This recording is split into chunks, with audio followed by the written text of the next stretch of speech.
Alright. Season 1, Zemalf here. Welcome back to Pillars of Eternity 2, where we will return to the capital city of Neketaka. Still exploring that place. We have the highest district to go, where the palace is, and we are supposed to meet the queen.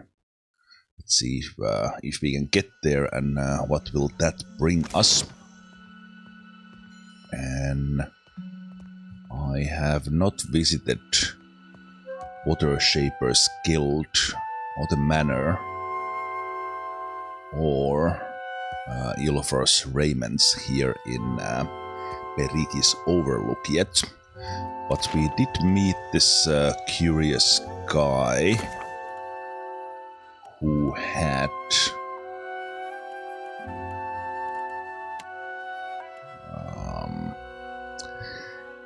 lost a satchel.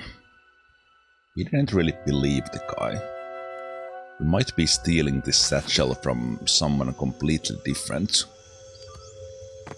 But let's go back to the luminous bathhouse, to the second floor, and see if we can find the satchel. Sure.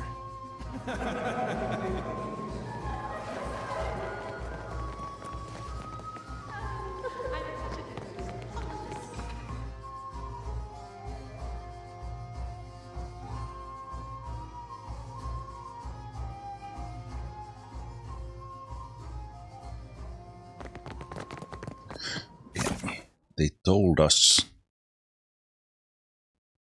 they left them inside one of the rooms. Guards wouldn't let him back inside to retrieve it. Okay, I am gonna pretend that at least they told us what the room is. Okay, we have been to this room. Were we here? Ahoy! Oh, either way, Serpent is my most thievy character. The Lord's foot done and done.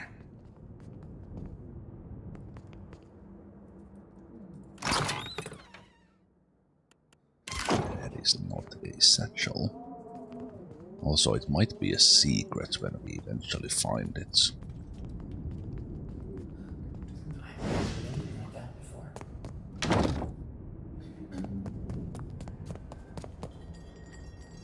Foot and an heavy bullet or a cap. Okay, bathhouse occupant in there.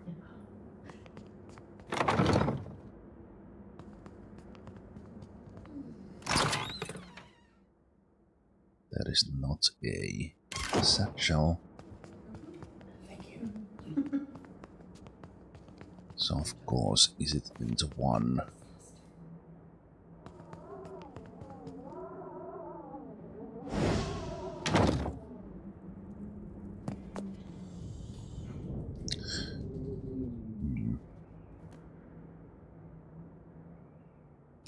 Bathhouse occupants. Okay. The Lord's Looks foot like and an heavy bullet or a cap. And we get ourselves in enough away from their vision we can. These are not marked as stealing though.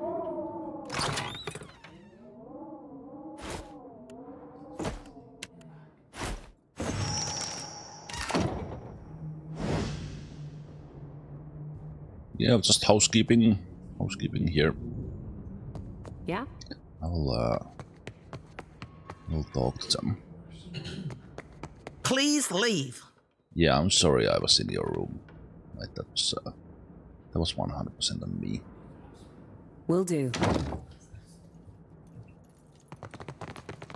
They said don't open it.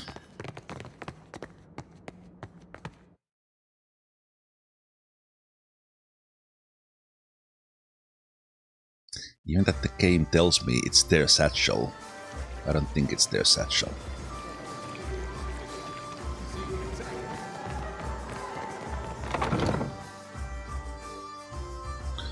I was asked to bring it to the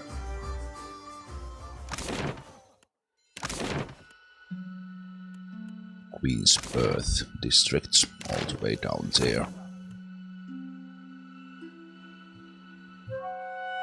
I found Tekno's satchel in the luminous bathhouse. He asked that I not open it. While I was looking for his satchel, Teknos ran back to Queen's Birth to report to Avetta, his captain.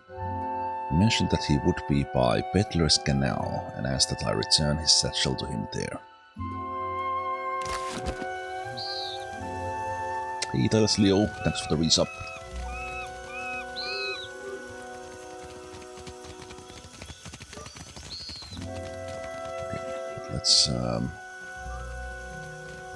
Let's explore the place. What are these guys?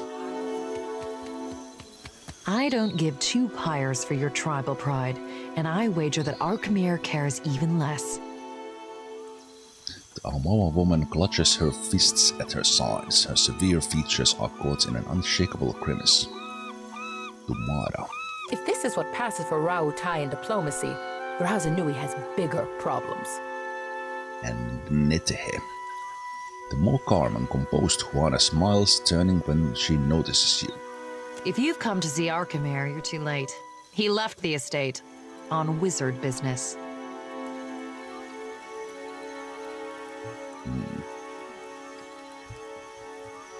Oh hey, Steve. Thank you so much for the gifts. Cheers for that. And cheers from Quantum. What's going on between you two? Tamar and I wanted something from Arkemir. Our powers of persuasion leave much to be desired. The wizard got his hands on a Huana tablet, the Harapo epic. I came to reclaim it for Rautai. Archmage's Vault. Archmage's Vault, they say.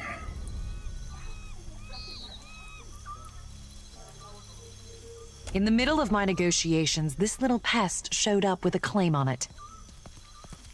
She gestures to Netehe. The Harapo epic belongs to the Huana. The Queen sent me to remind you both. The Queen?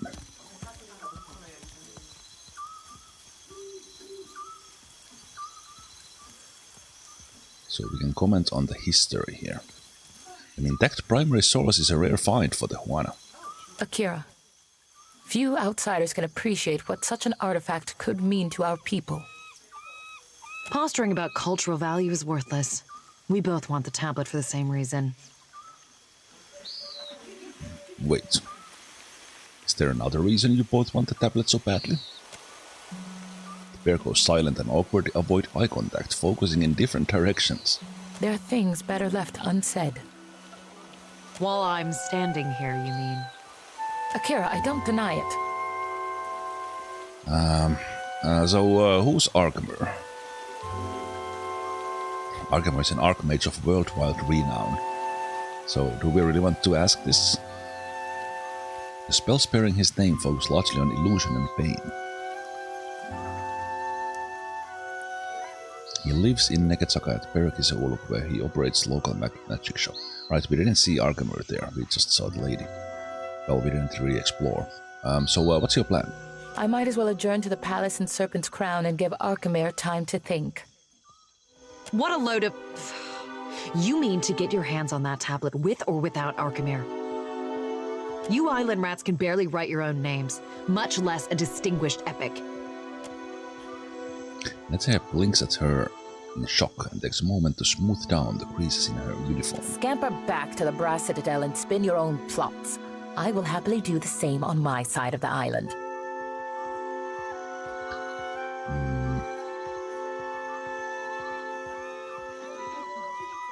I think I can talk to both of them, maybe.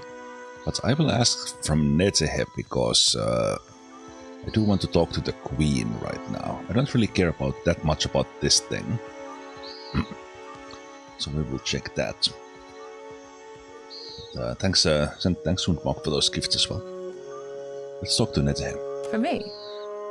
I could use a reprieve. Neketaka watches Dumaha skulk away, turning back to you only when she's gone, and lets out a heavy sigh. Yeah, there was a choice there. Ah, these are frustrating times we live in. What say? I actually wanted to ask about the Queen. Sadly, it's not an option here. Neketaka opens her palms, inviting you to speak. Any ideas on retrieving the Harappo epic? There's always Facina, Archimede's apprentice. No love lost there if whispers are true. Archimede seems to enrage those of his inner circle, not excluding the imps. So about the tablet. Akira, I say the relevance of the Harappo epic can't be overstated. Well, can you now say why you want it when the other person is gone? It could prove a touchstone for the Huana. It could even... Sorry. You go ahead.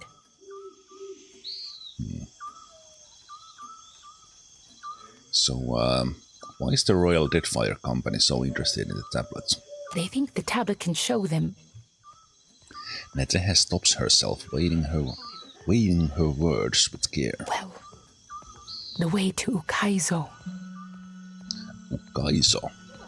Ukaizo is a mythical island rumored to be somewhere in the Deadfire archipelago. So this is like the El Dorado, the place with all the treasures. Some legends regard Ukaizo as the wellspring of Huana culture. Others tell of riches beyond measure. Getting Secret of the Monkey Island vibes again. We are hunting treasure now. The Secret of the Monkey Island. Akira, it's a mythical island, but that isn't stopping any of us from rushing to claim it first.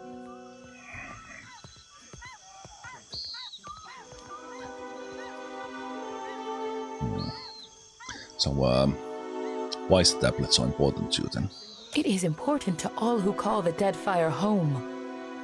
I only tell you this because I know you can be trusted. Interesting. The epic is supposed to contain information on Ukaizo. Nothing as dramatic as a set of coordinates, but anything helps. Stories are also important to the Huana. Much of who we are is still missing. Still don't understand why we are arguing outside and why is the Queen not sending official word to the Archmage. It feels weird. I guess the Archmage is out of the Queen's jurisdiction. What could the epic tell you about Huana? The story could speak to the values and beliefs of our ancestors. The language structure, narrative voice, and use of metaphor can tell us something about the time of its inscription. She touches her bottom lip and glances off to the distance. We could even... Oh, I've lost you, haven't I? Akira, I tend to go on. So, did you know about the epic before it fell to Archimede's hands? Akira, from the Journal of Rakua, an explorer who found the tablet on a remote island some 20 years ago. Unfortunately for Rakua, the most we found of her was her journal among the flotsam of a shipwreck. Akira, the pleasure is mine. Alright. I really wish there was an option here. You mentioned Queen. I want to meet the Queen. Can you help me get to the palace? Talk to the Queen. Not that I'm helping you, but none of that here. I think that's a missed opportunity from the... kind of bring death to the character.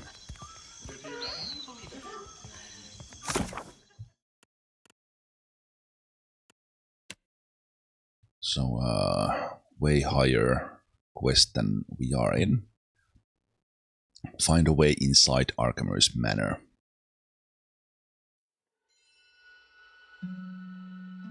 Yeah. This, I'm not sure what I think about that quest now, because I understand that, like, obviously, like, once again, like, Archmage quest. But, again, like, if it is like a important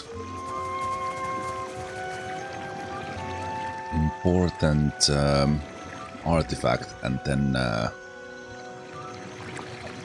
why don't they just ask the Archmage? Why do we have to steal it from them? Also, I want to visit this place. Ah, no, this was the one that was locked. This is the Archmage's manor. Yeah, that will have to wait.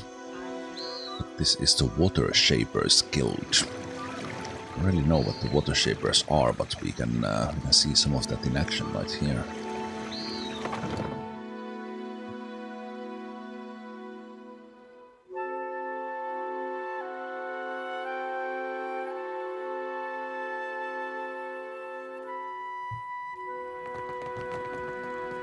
Tekēhu, you have shirked your duties for the last time, I say.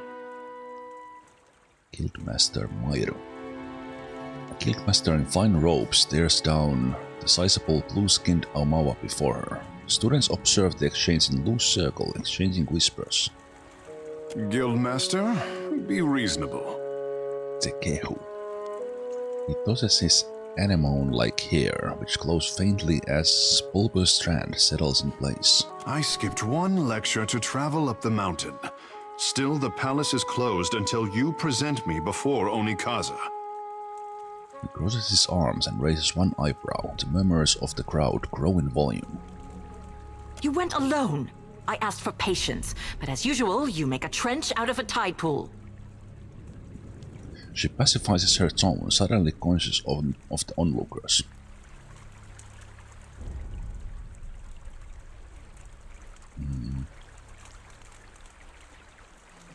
It sounds important, or controversial, both. Should I say nothing? Let's say nothing. My patience wears thin, old shark. You have stifled me enough for one trip through Rakuhu's bowels. In spite of their obvious age difference, Tekēhu raises an instructive finger to the guildmaster. She flares her nostrils and takes a deep breath. I say Ngati weeps at her petulant spectacle of a child. Still say nothing. Neketaka is a Huana trickster goddess.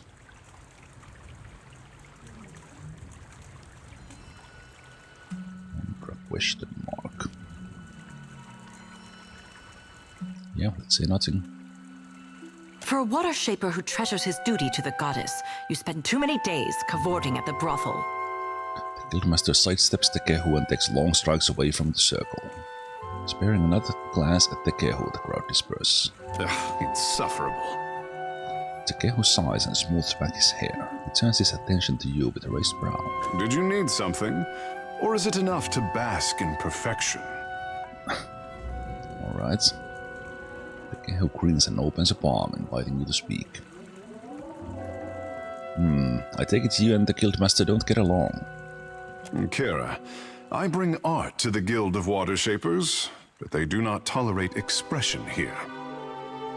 What I am is to blame, I say. Handsome, godlike, excellent water shaper?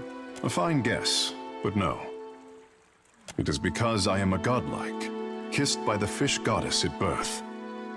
He extends an arm and flicks one of the fin-like appendices running from his wrist to his elbow. Water shaping is Ngati's gift to the Huana, and apparently I am too. Savior to the tribes. He folds his arms and grimaces. Aloth does not like how this guy behaves, so I think this guy might be a companion.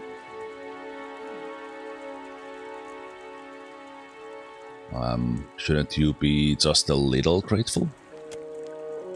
His upper lip curls and he waves you off. The only question is, do I return to my duties, or while away a few hours in the bathhouse?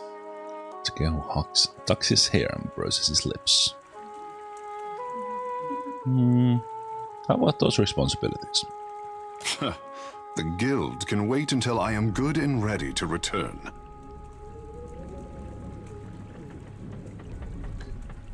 Okay, so yeah, we can ask him to be a companion, I think. I could use a rowdy fish like you on the Defiant if you'll have a watcher at the helm. A watcher? And here I am, used to being the freak of Pariki's overlook. He rests a hand on his hip and grins. What does a watcher do? Wait, you don't know what watcher is? I am a herald of Bereth. I commune with the spirits of the dead. Ikera. Just so. He strokes his chin, nodding. I say I am no sailor, and I know even less about death. I am an artist. He stirs his fingers through the air, drawing together droplets of moisture into an orb of water that floats over his palm. My peers do not understand. Water shaping to them is like studying calligraphy. To brew ink and sort parchment. He lets the orb fall to the ground and splash at his feet. Well, I am curious to see what you can do. The tide brings unexpected gifts. You are not unknown to me, I say. Whispers of an Adra Colossus reach my ears. And louder whispers of a corpse who follows him. Okay. Tekēhu raises one of his brows. What will you do when you catch up to this walking god? Offer a few compliments, buy him a drink, see where it goes from there. Well, I know what the guards want, but I'm actually not sure yet. Any ideas? He nods, touching his lower lip as he weighs the matter with care. I would command the ocean herself to drag him to the bottom of a lightless trench.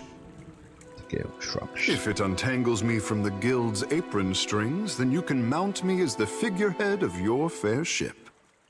Tekēhu inclines his head and touches the circular marking on his brow. Our quarters may smell of fish before long, but your crew will be more beautiful by association, I say.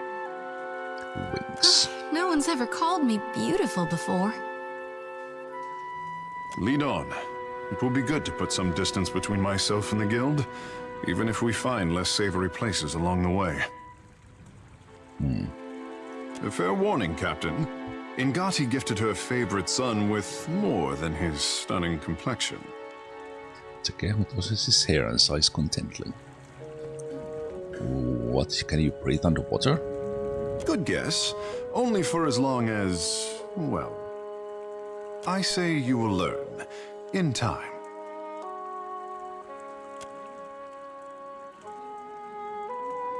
Okay, interesting.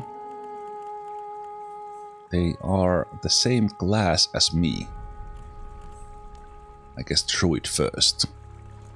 Subclass Water Shaper. Chanter. Storm Speaker, so we could have double Druid Chanter. Let's check the ability tree before we decide this. Sadly, I think, well, I don't know. I never, like, okay, this is more for me as a person. Not so much necessarily my character, but I don't like people who are full of themselves. And I guess, in this case, my character doesn't like them much either.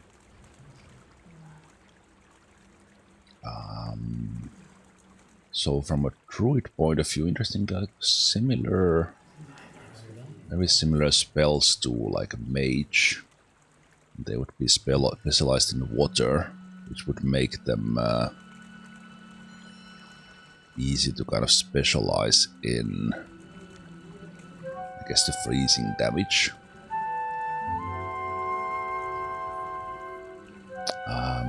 But they are subclass Water Shaper, which means they gain Ondra's Whip, learn select Water Shaper spells at new power levels. Frost and water spells cast this way are foe only. Lose access to fire and creature druid spells. Then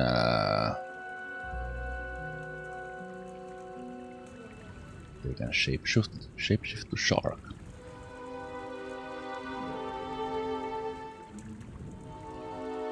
Interesting. How does that work? I'm curious, how does that work? Shapeshifting. Okay, but that I guess these spells are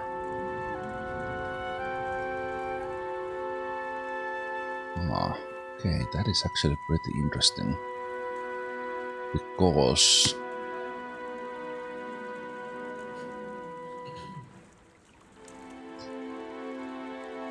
King's Ondra's whip.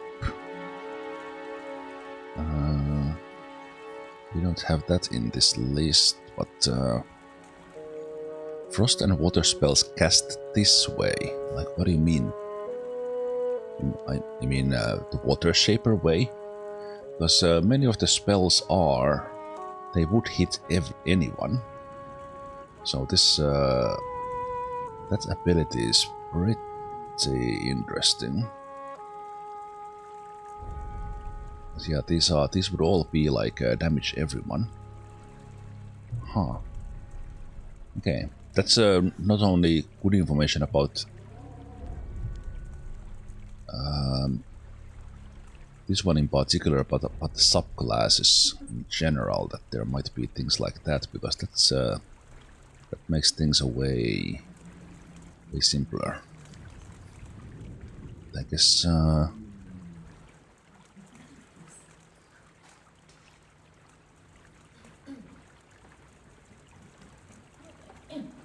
okay, right here it's not showing that I can't pick these, and they are not like crossed off or anything, but we couldn't have any of the fire stuff with them. What is a storm speaker as a chanter? So they're basically opposite to my chanter, because they don't summon.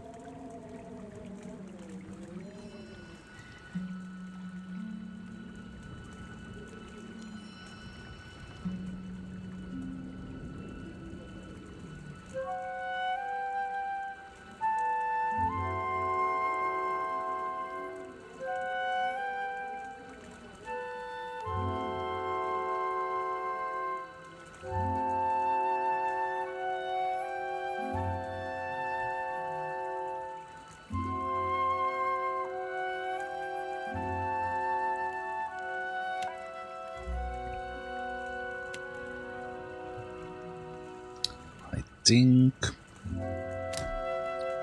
again, I can already tell I'm pretty sure I wouldn't be playing them that much, because they share what I have, but I think I will make them a druid only. On the other hand, like 2 chanters is kind of interesting. Yeah, let's keep them druid.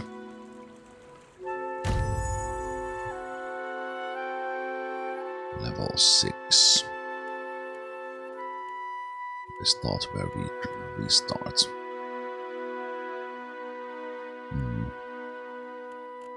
Having them around here would be really good idea.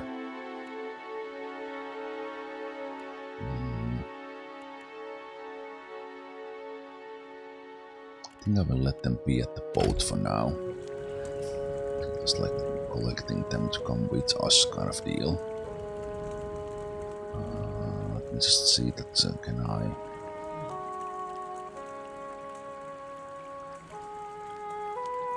Okay, the party management can be done at the resting when we do that.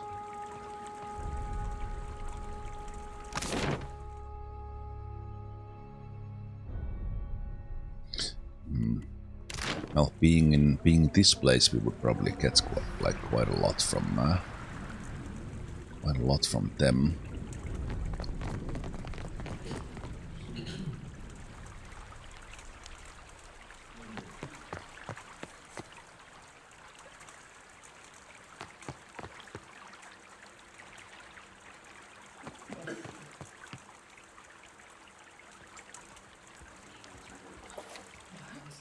I wonder if these mean anything.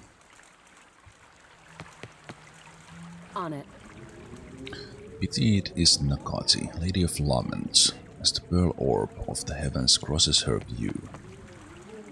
The lover's affection as ephemeral as fingers touching. The moon's skyward journey continues apace. Her eyes well with tears' constant rain.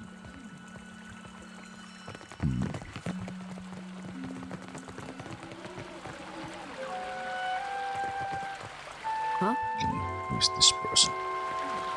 Am I bothering their meditation? Young Juana holds out his hand as if to catch the incoming missile. He winces in concentration and an orb of water rises and floats midair. Sweat drips down his nose. He flinches, and in an instant the water loses all shape and splashes on the floor. Crestfallen, he sighs and drops his stance. Did you need something?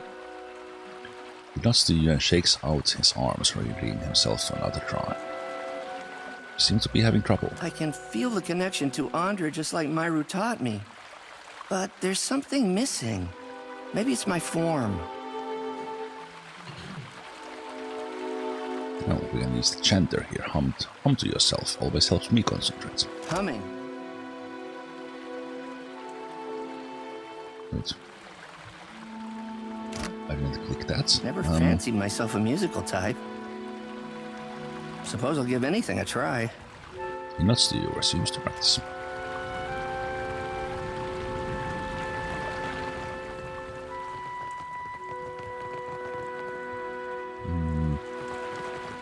I have no business going there. Here, Nox. Gets out the Guildmaster. Again, this talking to them would probably be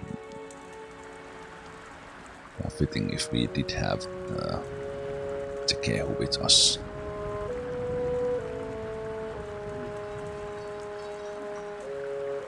You have questions for me. Speak up, I say. Guildmaster Maia Rua folds her arms and nods. Tell me about the guild. Ikira, my pleasure. Water shaping is a talent bestowed on the Juana by the goddess Ngati. Hariki was the first in recent memory to organize the talent into a series of teachable forms. What else would you like to know? Where do water shapers get their power? Our art is the yield of the Juana's ancient covenant with the goddess.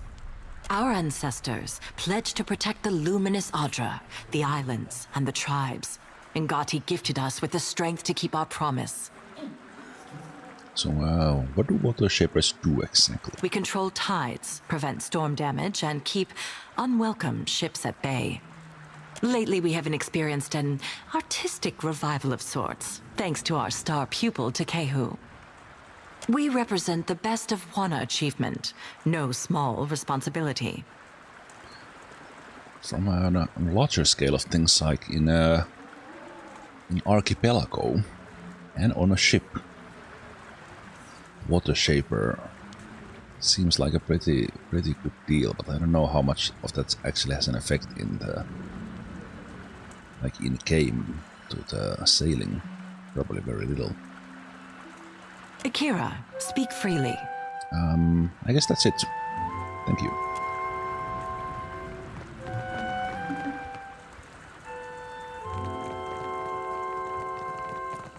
Is this the library? Can we read anything?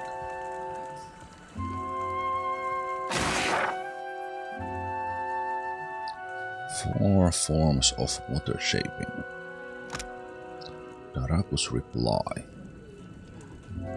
For what did you send me away to meditate on the fourth form in uncharted waters only to summon me back to the Kahanga fleet?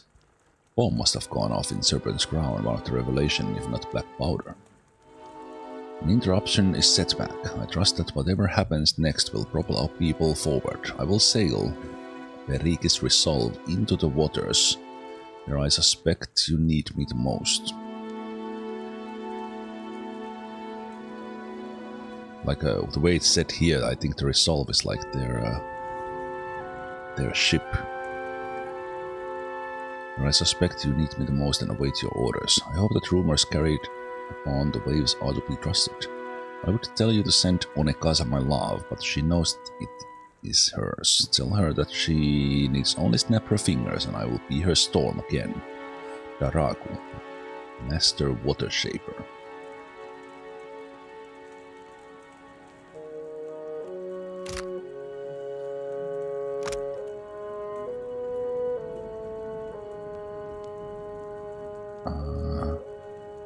It says here it's a quest item. And this is not stealing. Okay. From like my character's point, these mean nothing at the moment, but I will take them just to not to come back here eventually. So I happen to be here now. Don't really have a reason to go to the Guild Ruins. Sonnet basin makes a high-pitched ringing sound when pressure is applied around the outer rim. Yeah, like if the Guildmaster would say something about the ruins, then yes, but this might be related to like Tekēhu's quest or something.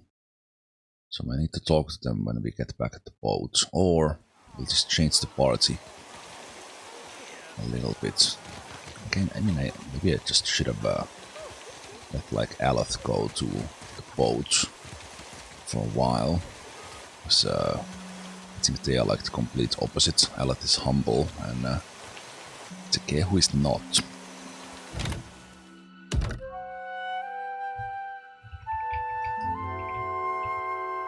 But let's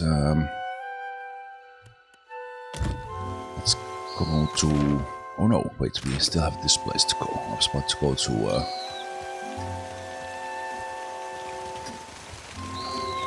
the Serpent's crown, but let's go here. There, everyone's talking about Xotis Lantern here. Oh wait, I did visit this place, didn't I? This was the tailor. Yes. I did visit it.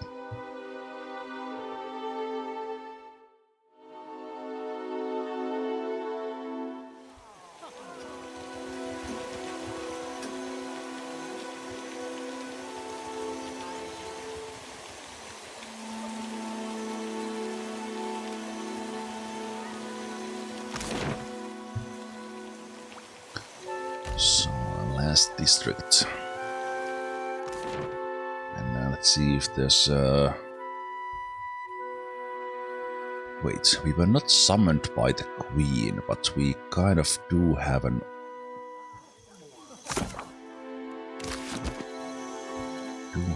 a way to check this.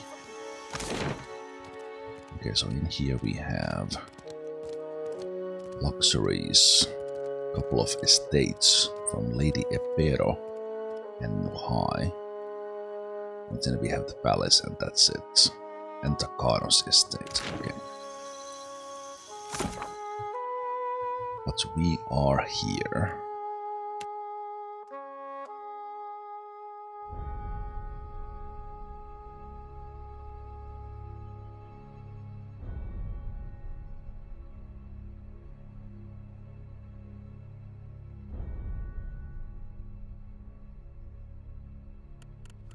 We are here because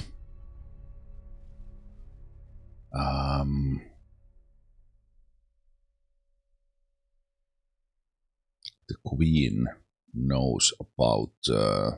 wait, why are we going to the Queen? The Queen knows about Adra statues.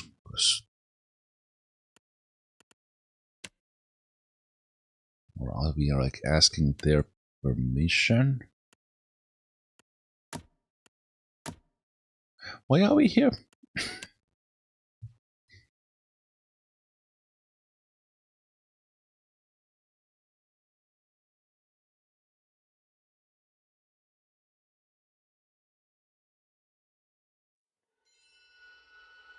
Many have come to Huana city of Neketaka to seek their fortunes in luminous Adra. If anyone knows where any large pillars of note may be found, I'm likely to find them here.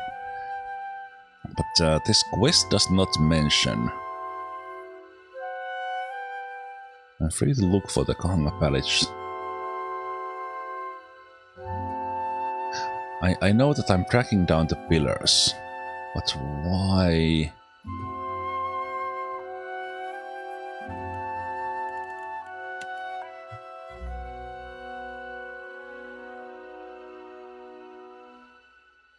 Because Glario back at Port Mache told us about the Queen.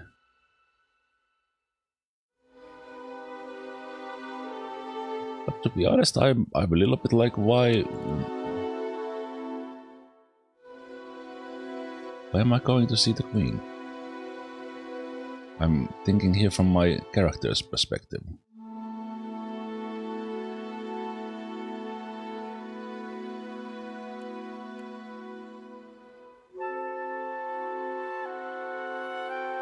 I think maybe there was a reason for it, but they decided not to write it in the quest.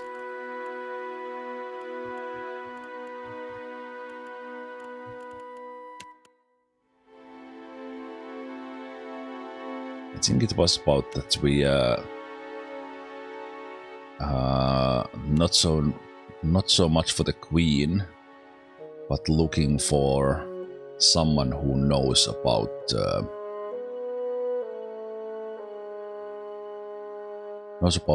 pillars. I guess that's it.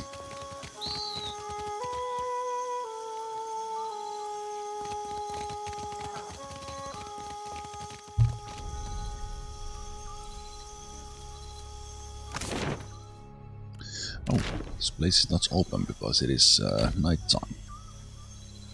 Let's wait until the morn.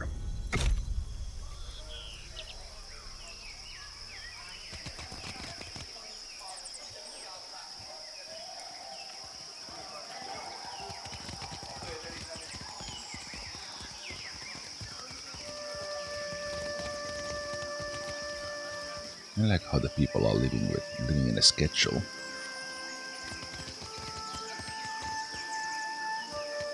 I'm sure I have the perfect gemstone to match your eyes. Take a look. Yeah, so we'll probably find like ooh, chance to reflect against spells.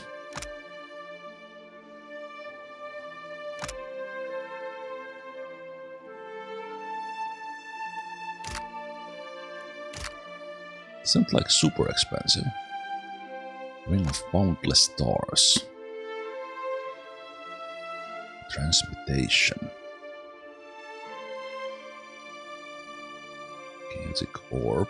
Get them paralyzed. Okay. So it's like a mage ring or mage spells for someone who's not a mage. Stone of Power, +1 interest grants power surge.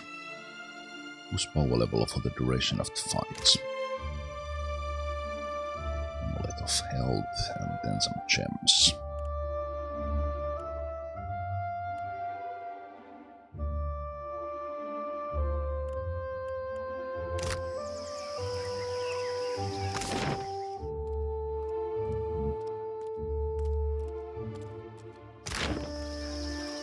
I guess I would go to the palace first. You are guest here, Watcher. Do not forget it. I will not.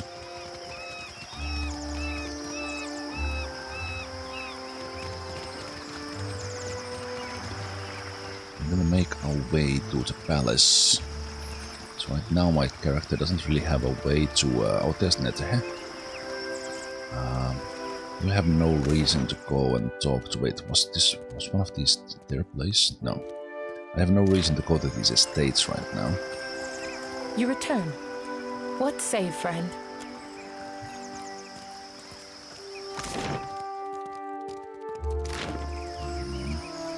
Let's go from the main entrance. I know what this door is. Actually, let's ask the guard. Hold a moment. You may visit the palace and its shrine, but be warned. The Queen meets with trading company vipers. Take care you are not bitten. I have information of the Queen. You will find her in her throne room through the door behind me. Inform the guards of your purpose. Whether the Queen will hear you above the baying of her guests is another matter. Yeah, there'll probably be okay, let's go through this door then.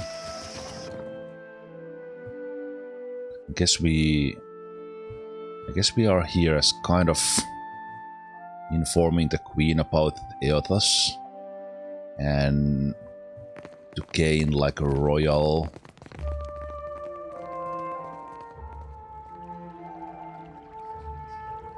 sponsor for our quest on While I am chasing flattered by the Eothas. esteemed Hazanui's confidence, I must wonder how my people are meant to have destroyed an entire colony overnight.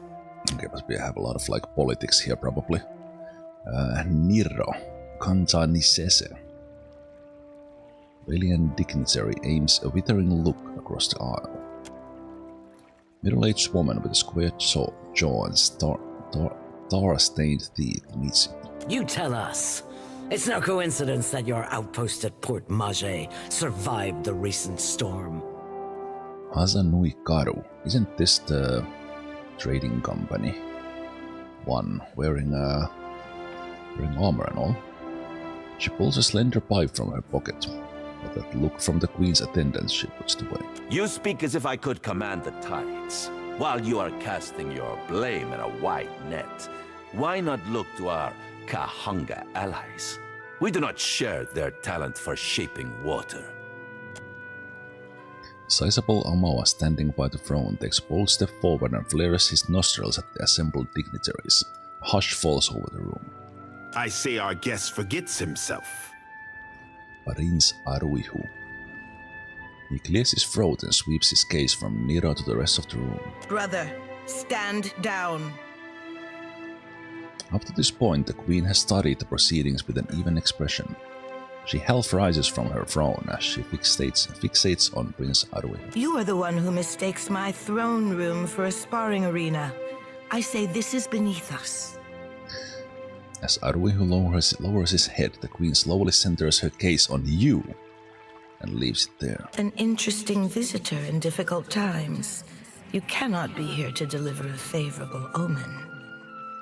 Though her mouth does not open, Onekaza's voice comes to you like an insistent memory, nestled among your surface thoughts. Yeah, it's written in cursive here, so she's talking directly to my character. Cannot be here to deliver a favorable omen. Yeah, let's not.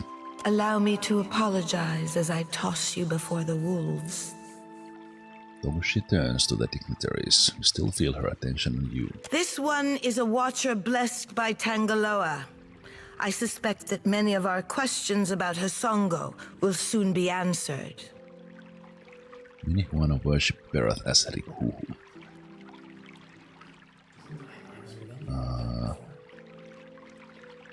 Rikuhu is often depicted with two consistent eels, and one of them is Tangaloa. Many shapes of Berath. Queen's voice fills as the expansive throne room, leaving you with hushed silence to fill. I don't know what Hasongo is. Well, we can be very the damage to your colonies was the work of the gods. I guess we can start with this sort of... my character doesn't know how to speak to a queen. If it pleases the court, I've journeyed from crippled Port Mache. Huck, I know this one. Her parlor tricks frightened 10 years of every sailor in Queen's berth. Raising her hand for silence, Queen Onekaza looks to her brother. He approaches and they exchange a few words too quietly to hear. She lifts her gaze to you once more. We assembled to discuss the darkening of Hasongo, one of Rauatai's colonies. Watcher, it seems you have the floor.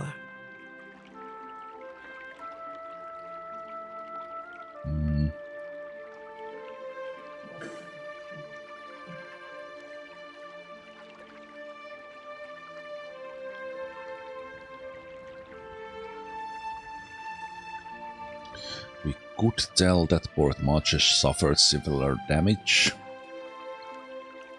It's possible that the others only paused at Hasongo.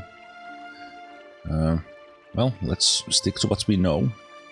Port Marches suffered similar damage when the others passed through. Huh. What sailor's tale is this? There's no sane explanation for what's been happening. You keep waiting for one, it'll be too late. Does tilling the soils of the Eastern Reach drive all men mad? You sound as crazy as the Dawnstar Dreamers. She looks at Ada the way one would look at the especially rabid but fascinating animal. Have you not heard the rumors, Karu? An Adra Colossus marching across the sea. Sailor tales, but credible ones. How came a Watcher from half the world away to be involved in these happenings? Enlighten the court. Okay, I don't know if is this the place to announce us as the Herald of Berath? I think not.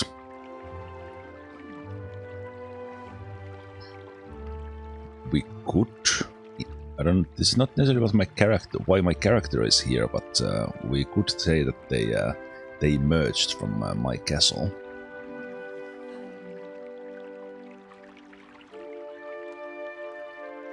I'm here against my will. I'm sailing in the shadow of the giant. I could use some help. Yeah, I think I will go with that Eodas emerged from beneath Kaidnua, my castle. We made this personal. Silence descends on the hall. Courtiers and delegates eye another, seemingly coaching which one of them will be first to laugh. Stern look from Queen Onekaza turns every questioning glance to stone. Oh, so they have not seen Eodas yet. Tracking down a god who stands as tall as a mountain. A fisherman with poor eyesight could do this. My priests will trip over their feet to interpret his divine plan. Watcher, can you cut through the din and tell for what he comes to the Deadfire?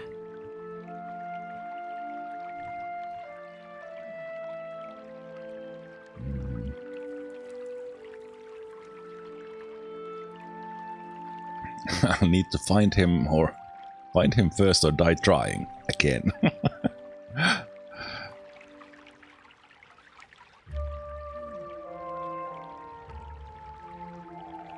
We can talk about Adra pillars here. I don't really like that everyone is listening here.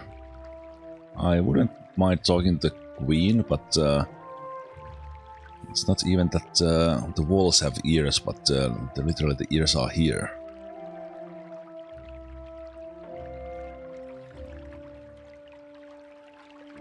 Guess we could go with I'll need to find him first and or die trying again. Kind of that's a little bit bold as well.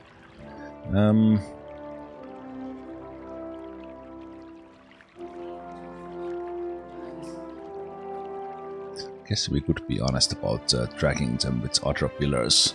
But then again, like the Adra pillars are like the trading company wants them for the money and stuff like that, so I don't really want to announce it here. The gods are no mystery to me, others will answer voice actions. I believe our course is clear. We will send the Watcher to Hasongo. Onekaza spreads her hands, calmly assured of her reasoning. Set sail to the west of Neketaka. I would tell you to keep a weather eye out for a lighthouse, but the God of Light did not appreciate competition. Something to add, Hazanui? You have an eager look about you. She believes herself entitled to my ear, I say. Onekaza's gaze wanders back to you on the briefing. Only that Hasongo is a Rauataian outpost. It would be useful for the Watcher to take one of ours along. She inclines her chin to another woman standing nearby. Ma'am? composed Aumaua stands at attention, her furrowed brow cleaving down otherwise warm features. By her feet, a colorful bird preens itself without concern. Okay, I think they are one companion. I think they are a ranger. With some sort of bird. Maya's an expert sailor and a better sharpshooter. The best the Brass Citadel has to offer. She looks to you in the eye and gives you a slow nod. Whatever comes your way, she'll see it first. If it gets me and Ashiza out of diplomat duty, we'd set sail with a drunk scolder at the helm. And we have more of the critical role. I think that is Marissa Ray. Not sure about Tekēhu.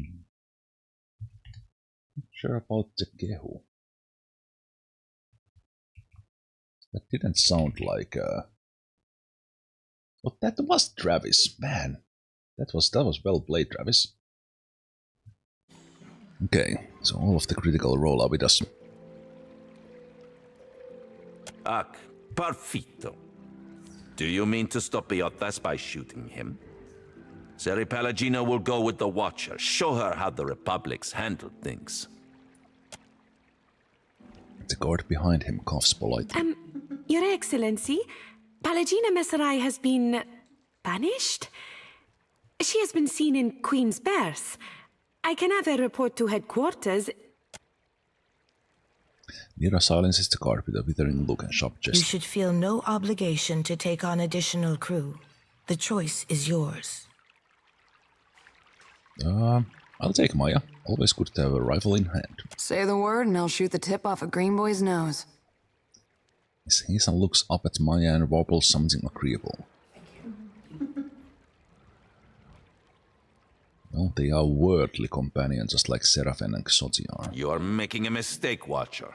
In times like these, trustworthy allies are the most valuable asset of all.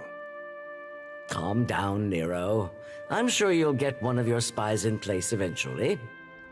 Lazy half smile ducks at her mouth. In the meantime, Watcher, I hope you'll meet me in the Brass Citadel.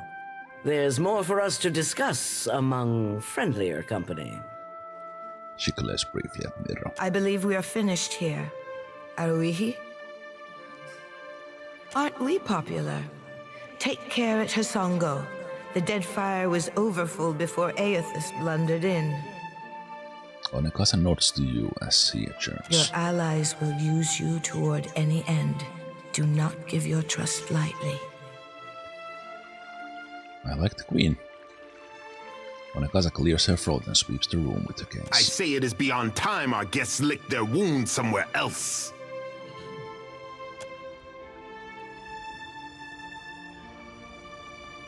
I like that all this time. Aloth just kept on reading their book. Okay, they can be ranger, okay, they can be a... Oh, wait. Oh, interesting. They will always be ranger, but they can subclass into scout, which is ranger and rogue, or into geomancer, ranger and wizard.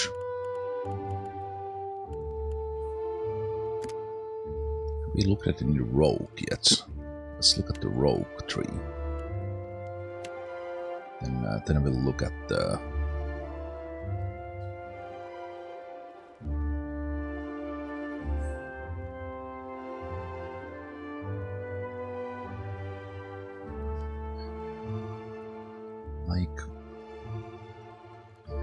Can we...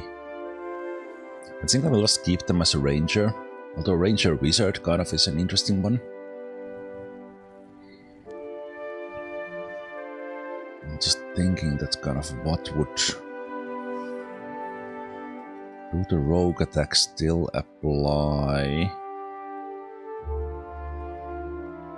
Even with ranged? I guess they do.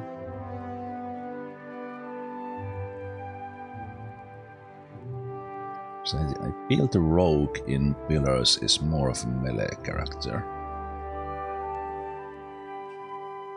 And I just don't, it's just too much to worry when there's more people in melee range.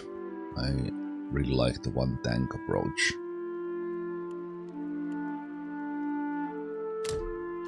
Let me take a look at the Geomancer, Ranger plus Wizard. Anything special in here? Okay, not really. Subclass Gunhawk. All firearms have increased range. All firearms receive a chance to interrupt on hit. And they have a bird companion. Ability to fly grants bird natural ability to avoid engagement entirely.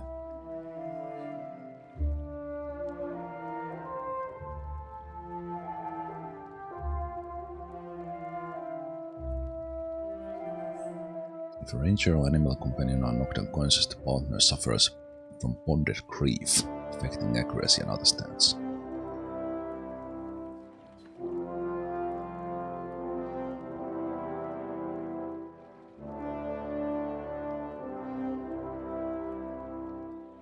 Gunner specialty. Why would they have well, I guess two-handed works for the rifle. Combat focus.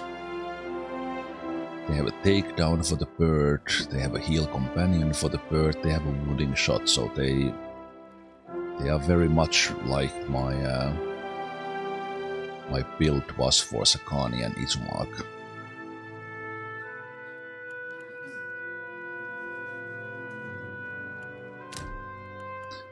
Yeah, they will be a ranger.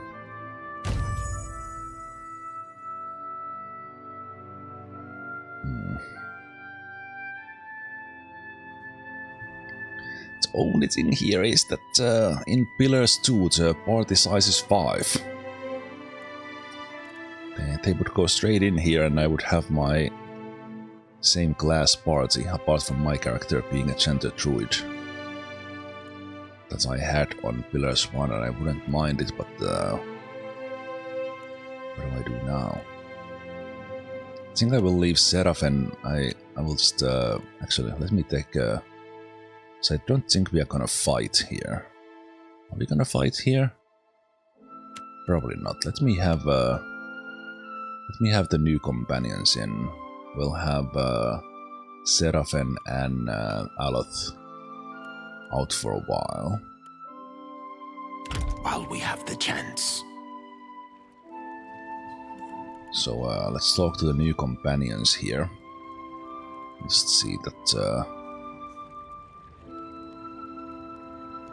Actually, should we first talk to the prince? Probably.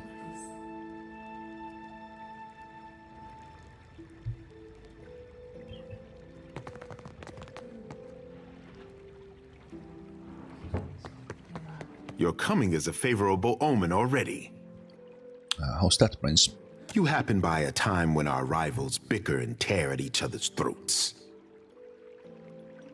Bringing Ngati's chosen on your trek up the mountain. Not at Tekēhu with approval. Oh. Well, good thing I just changed my party. It does not take a priest to see how the gods send us an outsider to dig under the skin of our enemies. Well, honored to meet you. Save your manners for my sister. Kohopa fashioned me for the arena, not the court. I will not paddle around the island. My sister wants to know if you are as useful as you are disruptive. She trusts me to judge this. You did not come this far to serve the crown, I say. But sailing is an expensive hobby. Loyal service can keep your galley stocked. I could use some extra coin to outfit the Defiant. Ikera, to patch a hull or stitch a sail is costly when supplies come from distant islands. Yeah, and my character is not so much for coin, but I've already noticed that kind of it is more expensive here in the archipelago than it was in Durwood. The city has honest work for those in need, I say, and insists that everyone carry a heavy purse. What kind of loyal service did you have in mind? Though he had not been paying attention up to this point, Tekēhu rouses from distraction and blinks at you. My sister keeps a tight grip on Neketaka, but the filth of it drips down her palm and into the gullet. I've been to the gullets. Under our noses, I say, do foreigners smuggle contraband and pay the Rapau for their silence. Take this if you need proof. He tosses you a silver medallion inscribed with Valiant honorifics. Invoice badge. You can go with history. A Valiant Envoy medallion. Republics reward these for exemplary service. Akira, you are sharper than my guards for knowing this, I say. An envoy ship sank a day's voyage out of Neketaka. He wore that on his breast.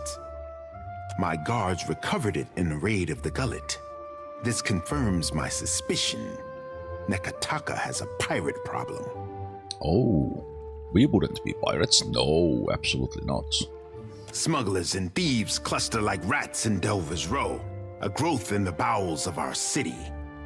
I want someone to peddle the medallion to the black market, earn the trust of these pirates, and learn how supplies come into my city.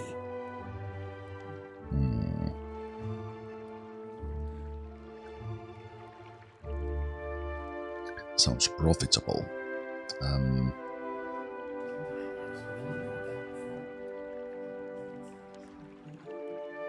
Let's go with to what end? Question mark. It will depend on what you find, I say.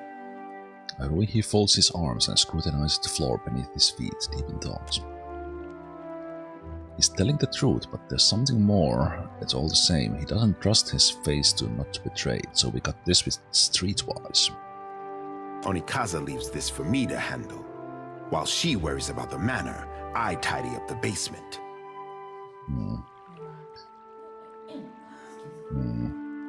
Now tell me what you're holding back. I say nothing gets past you. Is there any question why I want you for the job? If we dealt only in pirates, then I would put a trusted agent in rags and send him down hiding in a food wagon. But Akira, I have reason to suspect our problem goes deeper than we know. For this, I want an expert. Expert in what? Naturally, you will want to take Ngati's chosen with you. Oh, interesting. So we can take a look at the quests. They always have the recommended companions, so maybe Tekēhu is one for this. Me? For what does the lower city need an artist?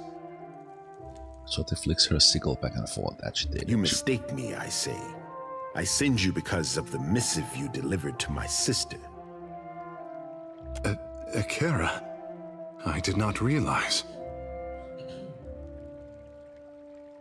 Is anyone going to clue me in? Better if we discuss it on our way down the mountain. Tekēhu turns to Arui, who nods in agreement. Be on your guard in the gullet. I fear the caverns run deeper than even Ngati could guess. Trade secrets, recommended companion. Indeed, is. Also, we are below the level of the next main quests. Yeah, the trade secrets here would like us to have Tekēhu. That is the side quest.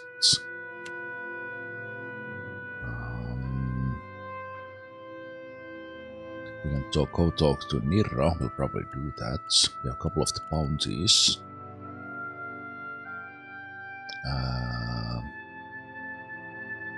Right, and we do have, wait. We had this quest before, but it actually now has recommended companion in it. And we can now go talk to Hazanui Karu, now that they have returned to the Brass Citadel. We have a bounty here that is on our level.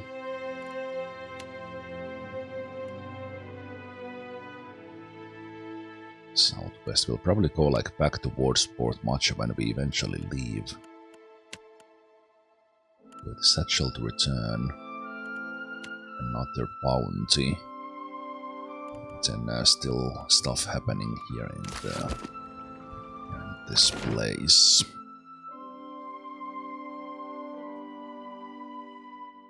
There is a Shrine of Hilea here. Will do. What mechanism controls this door is unclear. The blade does not budge under. Wait, what? No, that was a door. Okay. Okay, so what's the bird's name?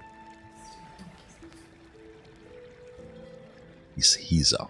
Yeah? Can we pet the bird? I guess we can, but it doesn't woof like Izumak did.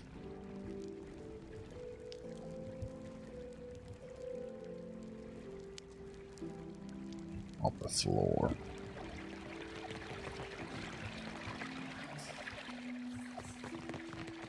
Welcome, traveler. Be grateful for our Queen's hospitality, Watcher. Okay, Hilea.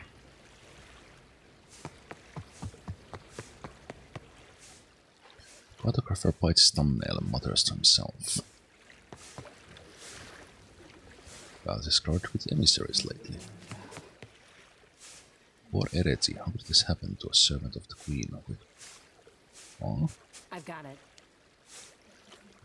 What do you mean?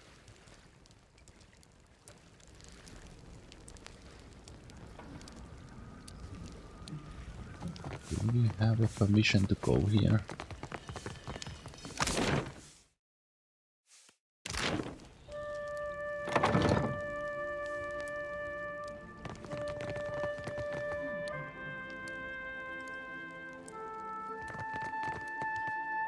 This looks like the kitchen. Okay, we have no business of going there.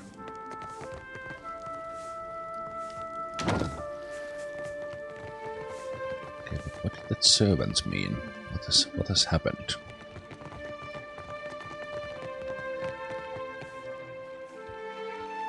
We have much to finish before day is through.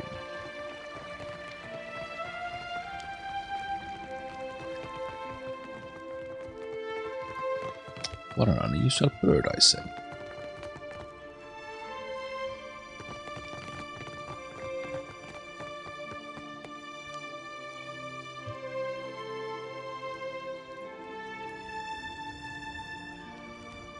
Diplomats. Okay, who is this person? Meet a tall, brown-haired man dressed in full plate mail. He might not normally catch your eye, but his mail is unusual, colored deep green and emblazoned with image of golden tree. And on the pommel of his sword he watches the crowd go by with keen eyes, relaxed yet fully alert. He narrows his eyes when he spots you. What do you need of me? He looks at you warily, as if he is deciding whether you are a snake that might bite. Well? Who are you? He's initially hesitant, unsure of your intent. Eyes narrowed, he sizes you up, then nods. Interesting armor you have. I suppose it is. Are you familiar with the shield bearers of St. Elka? We are a paladin order. I think I am. Word of our order travels far then. Good. I am the son of a disgraced noble family. My father and brothers were executed for treason when I was a boy. Rightfully so, I must add. And my mother, sister, and I were thrown out on the street. All we had to our names was a trunk full of heirlooms. One of them was this suit of armor, which belonged to my eldest brother. Now I endeavor to live up to its promise and redeem my family's honor. That's the long and short of it, really. So I ask again, who are you? I suppose it is. Word of our order. I am the son. All we had to our names was... That's the long and short of it, really. Can you teach me what you've learned as a member of the Shield Bearers? Well, you would need to become a shield bearer yourself to really learn it all. But I suppose I can teach you a thing or two as we stand here. The privilege will run you 3,000 copper, however. As you like. Okay, so I think there are some of these specialized trainers. Somehow 3,000 copper is always the price.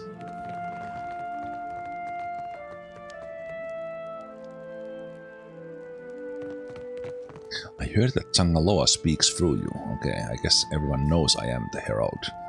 of birth.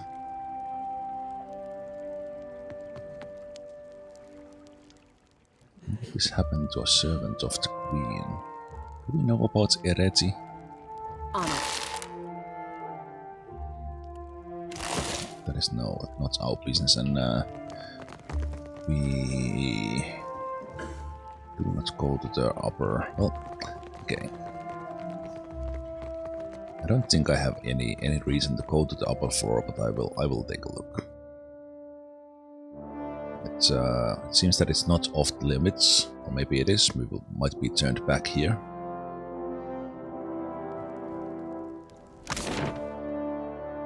Oh, it's just the Queen's chambers. The other side is the Princess' chambers.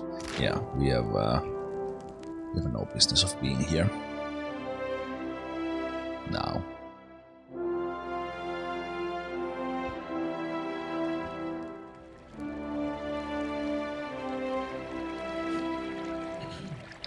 We'll go outside the palace and then we'll talk to Maia and Tekēhu.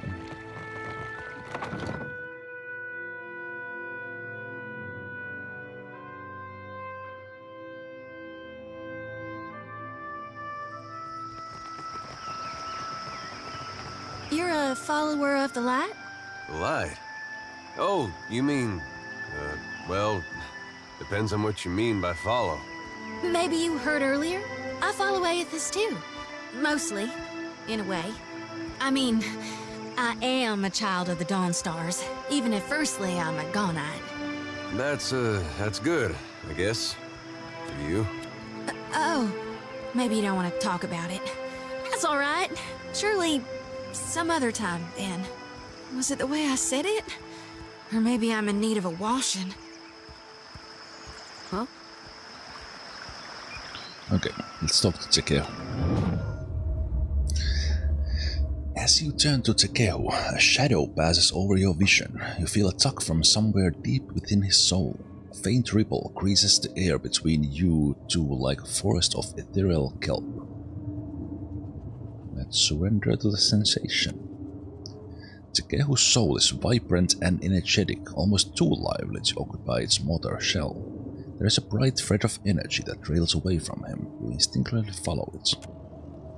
You stand in a grand hall, underwater and cloaked in oppressive shadows. Pillars of color and bone reach up to support a ceiling that must be hundreds of fathoms away. Chandeliers lit with bioluminescent globes dangle from long ropes, swaying languid tentacular motions. At the farthest end of the hall sits Ondra, as tall as castled keep and leaning forward in her throne. She has adopted the head of an angler fish and regards you with a globular stare. Her sickle-shaped jaw opens and closes in rictus of conflicted emotions. A life without friction or challenge has left the boy in need of guidance. The voice of Ondra pounds at your mind with relentless force. He thinks himself frail, but my heart beats in his chest. He is stronger than either of you could know. She claps her hands and the vision shatters, flooding the hall with the illusion of awareness as you return to your senses. Regarding you with a warm smile, Tekēhu at first seems oblivious to your momentary detachment, then his brow furrows with concern. Captain, what say? You look a little blue about the gills. Ondra just reached out to me. Ngati spoke to you. Skeptical, Tekēhu cradles his chin and considers. To leave her son guessing. Oh, this is my tricksome mother through and through. She seems to care about your well-being. What mother doesn't? You must be special indeed for Ngati to speak with words. For her people, she lays out cryptic stepping stones hidden in omens. Kara, but send her my fondest wishes.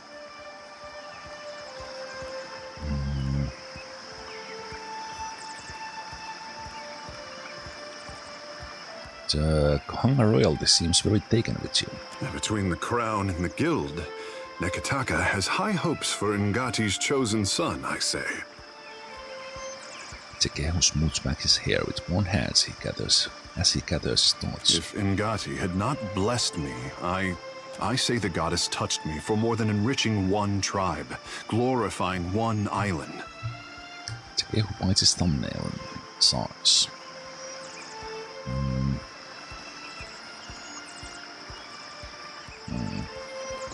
Everyone feels underappreciated from time to time. Well, I am not everyone. Kara, I am the only water shaper with an ounce of originality. Yeah, I don't like him. Gives you an annoyed look, holding it there for longer than necessary before tossing his hair with a gentle squish. I say there is me, Tekēhu, and there is the Tekēhu others would make like a coconut husk doll. You mean the one people would play with? Anyone with the strength to pick me up may play with me, friend Shouty. The more I try to be the Tekēhu I know I am, the harder I am constrained. What say?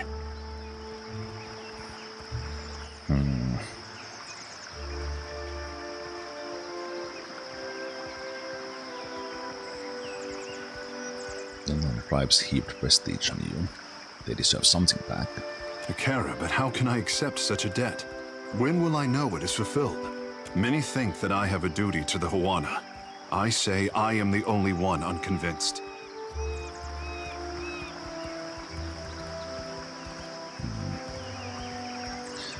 I think from my character, I think it's a very good line here that I am the Lady of Guide Nua, but you don't see me rebuilding my keep. Kara, just so. Hesitating first, Tekēhu envelopes your hands into his. Scales along his palm, both prickly and warm. Just as it seems he will break away, instead he leans in closer. I know how I seem. We did not have this word, conceded, before Adirans landed on the Isles. If Ngati had not touched me, I wonder if anyone would care. The world around you darkens, and once again you feel an insistent tug for your attention. The pull is entering from Tekēhu's soul. Okay, let's go talk to Ondra again. Poor boy. He has it backward, as usual. A silky distant voice asserts itself in your thoughts. I did not choose him so that he could do great things. I chose him because talent should be fostered toward any end. Sadness and regret creep into her tone, but something about them rings falsely to your ears.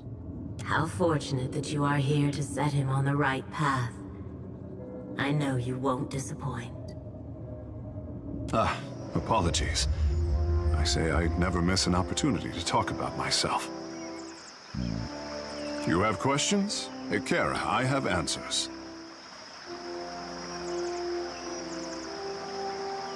Well, where did you live prior to Neketaka? The Kahanga are my tribe, but my people settled on Atua, an island too modest to deserve the attention of maps.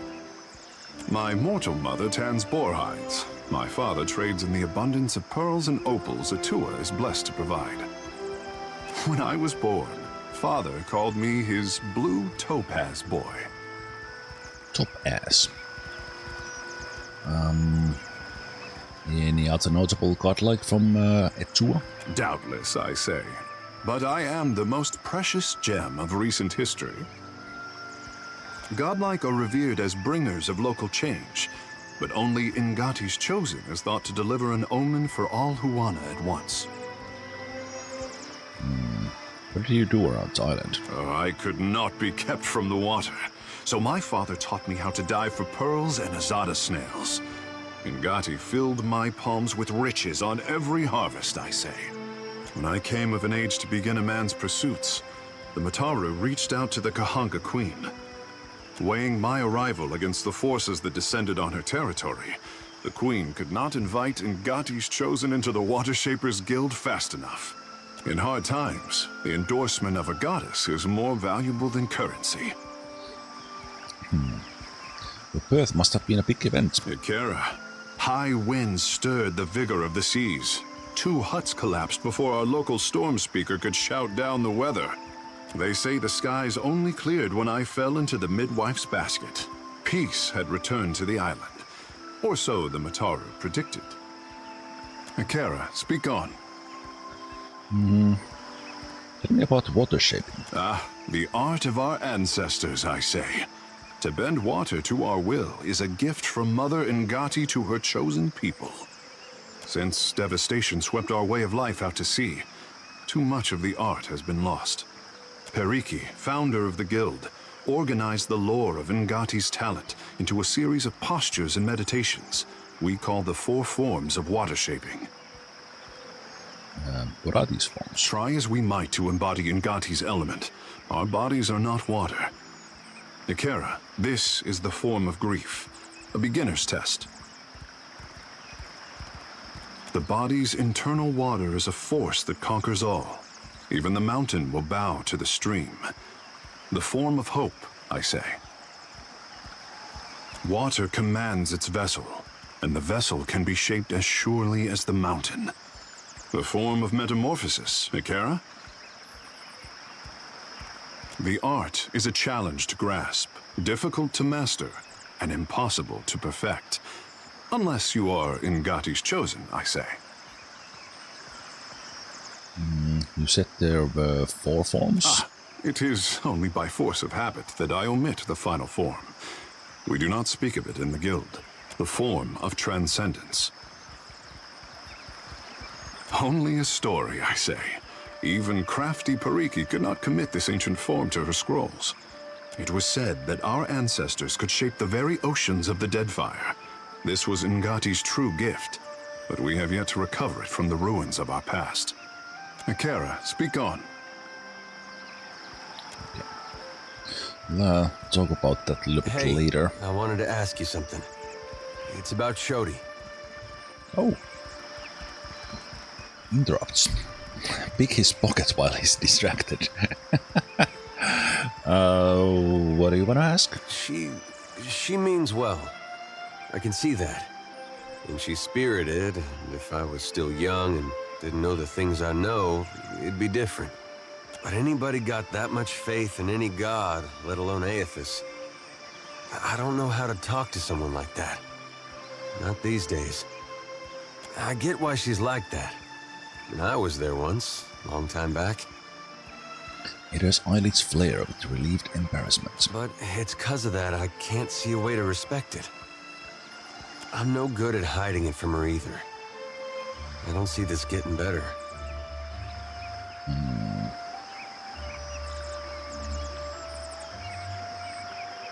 You're going to have to pretend to respect her.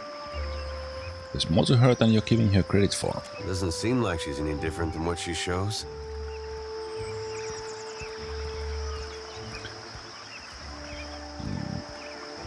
You're just going to have to pretend to like her. She's a Dawn Star, but she doesn't worship Aethys. She worships Gorn. Same thing, really. That's just her trying to find a way to worship Aethys that makes sense to her. I guess that sounds familiar now that you mention it. Yeah, I don't really know what that was about. Okay. Tekēhu has a wide variety of passive skills. A little bit of everything in the active skills at the moment.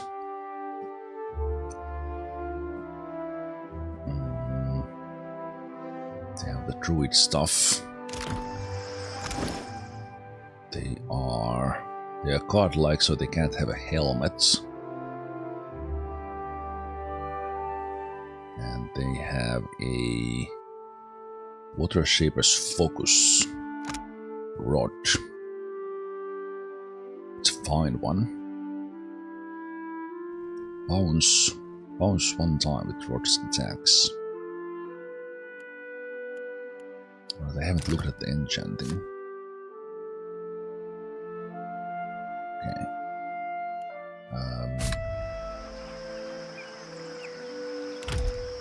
To kind of start looking at what sort of this one is unique. Master Shaper Ondra's Wrath. Oh, this is pretty cool. We can Eder's armor is unique, we can enchant that as well.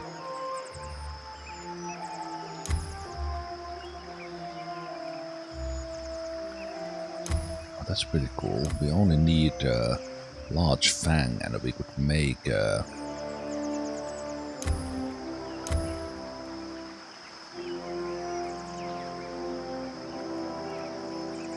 so this sickle, something special. Same thing with that's pretty cool. The companion stuff are like they can be uniquely enchanted. Okay, Maia here has just a normal arquebus. They don't have like a special one. They have all sorts of items. They have a sharpshooter's garb.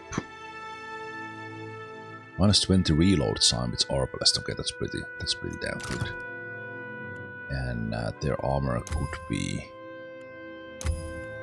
be made like better protection wise, or even better in the range stuff. Okay, that's nice.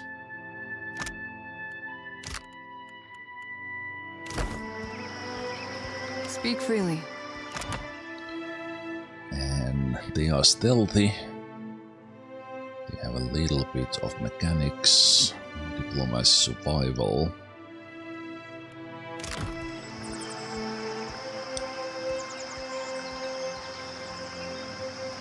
There is this new thing of like bond between the animal and the ranger, and I guess this is used as the you can do multiple currencies, but you will be spending the bond.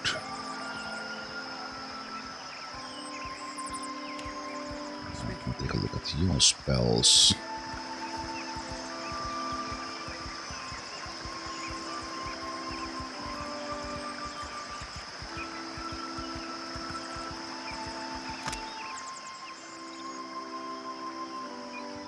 As a shark, immune to dexterity, so they couldn't be paralyzed in that form. I'm listening. Yeah. Okay, let's talk to Maia. I know exactly what you're thinking. And what is that? You're asking yourself, how did I let the Royal Deadfire Company plant an informant in my crew? My superiors might expect me to report in from time to time, but don't read too much into it. You're not the only big thing happening around here.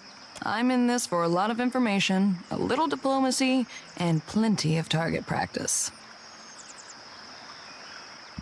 At least you're upfront about spying on me. Better that you hear it from me than someone else, right? The company isn't in the business of reassigning officers outside of the mission unless they've got a damn good reason.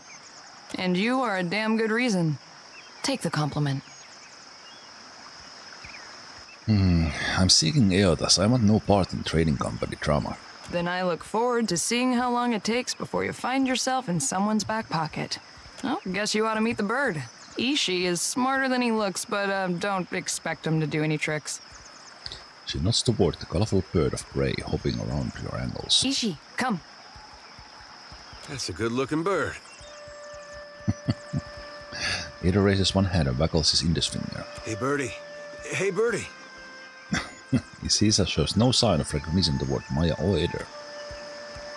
Isisa simply claws at the ground, investigates some bugs, a few grateful hops away. Click your tongue, like Maia. Let's do that. Holding his head, Isisa turns to you with a mixture of curiosity and skepticism. Takes practice before he'll listen to you properly, but that's a good start. Eder nods at Isisa, who pops his head in response. Eder nods twice, and the large bird replies with 2 head pops. Eder begins tilting his head up and down. Isisa follows it with vigorous full-body pops. Encouraged, Eder starts bouncing his own body up and down, at which point Isisa stops bouncing and watches Eder with cockeyed curiosity. Did your friend suffer a head wound? Eder is fine. Before we get into deeper waters, I've got a question. You've got a ship and a title. Being captain means more than just wearing a big hat. A lot of tough calls to be made. I'm figuring it out as I go, but yes. A crew can be like family. They can also be like a nest of squalling infants. Let's say your galley cook was fixing to organize the rest of the crew into a mutiny. How would you handle it?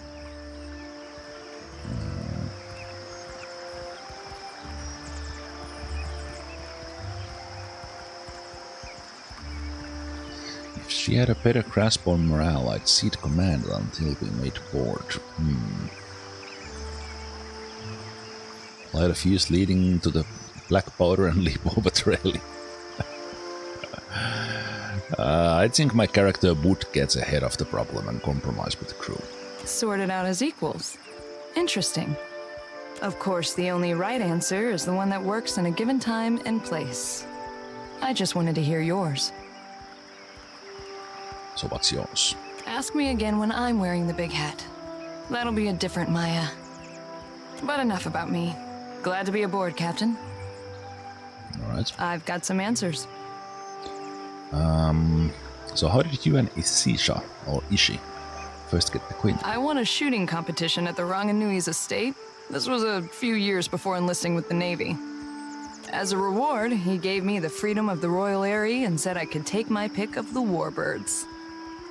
Stinkfeathers here kicked a rather pretty hawk off my arm so he could have me all to himself. Been inseparable ever since. Wait, you're one of Kana's siblings. We didn't really spend time with Kana in the first game, but let's ask. Sure am. And I heard that you two spent some time together. We did? Funny how the gods toss things together. He came home acting like the world had kicked his legs out from under him. He's a teacher these days. Got a good crop of students under him. But he doesn't get out much. You clearly had some sway on his opinions, more than I ever did. Wish you had told Kana to give up on the poetry. He's got no ear for it. We literally didn't spend any time with the companions. I just had them in the stronghold. Well, glad to hear he's making a difference. No. As his sister, I'm supposed to catalog his missteps. I do with bullets what Kana did with words. Just in case you were wondering, the comparison ends there. So what about the rest of the family? Well, my parents came from the Deadfire. I'm getting a taste of my roots. After they emigrated to Rawatai, their talents caught the Ranganui's eye. He saw them as this spectacle, this achievement of the old country, I guess. So they were honored guests. Not many Huana rose to distinction in Takoa. We were also curiosities. Even as we broke the same bread and tossed back the same wine, the Ranganui's friends always checked under the table to see if I had a tail. Kana thought it was hilarious. You don't have a tail, right? No, I don't. Can't speak for all the tribes, though. Growing up in the Ranganui's shadow wasn't all bad. We had tutors and advisors at our disposal, and lots of folk from stranger parts than these. I spent my days learning to shoot, while my more academic siblings learned to express themselves. I leave you to judge who spent their time better.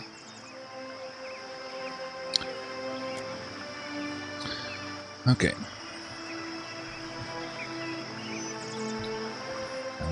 Right.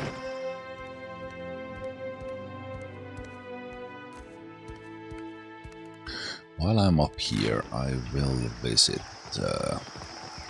estates, kind of to see that. Should I go inside?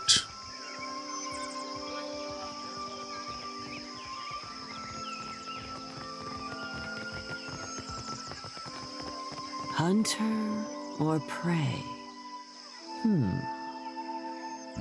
What was that? A woman with skin like hardened sailcloth sits upright and stares off the distance, her lips held in tight, thoughtful pinch. She blinks and sits even straighter as you cross her view. So, it will be you, then. Nungata. Draw your weapon. I didn't come for this, but here we go. What? You do not know what I talk of, Akira? No, I don't. Then I owe you an apology. I have collected many foes over the years. Some of them would sprint up the mountain to see me push through the jaws of the Great Eel. You look like you can take care of yourself. Akira, I have had much practice. As Nungata Whale Splitter, I cleared the jungles and seas alike of slippery creatures. I earned my foes later, when I hunted a deadlier prey. Deadlier prey? Lots of men, extremely tall women, pirates. Pirates? Akira, often. I was a bounty hunter. It's been years since I tossed a harpoon, so now I stay abreast of what bounties need filling. That's Mataru retirement for you. You must think everyone is out to get you. An occupational hazard, I say. Hunters do not play well with others. Speak for yourself. You... Didn't you help me track down that crab thief in Etua? That's a cleanse up at Tekēhu. So it is true what they say. You never forget a face. Nungata, a pleasure as always. Hard to forget the boy who pilfered half my earnings when he thought my back was turned. That is a vile falsehood. I pilfered a third of your earnings. A finder's fee. Ever missed the hunt? I miss traveling across the archipelago, answering to no one but my empty belly and purse. She grins out at the city and sighs. But this is a younger woman's game. Better that I step aside and make way for aspiring killers, Akira? So, do you have any bounties available? Interested in taking up the trade, are we? I think we are already there. I warn you that I deal in the heads of the exceptionally dangerous. A lady needs standards, after all. Okay. I can handle myself. Let's cut your teeth on clever Bena, infamous dwarf mystic of the obscured. A scavenger, I say. Picks off those who trust her for an evening, and then pockets their coin when she's bled them out. Bena was seen traveling on an island due southwest of Osongo. Okay, we'll probably go there when we eventually follow the main quest.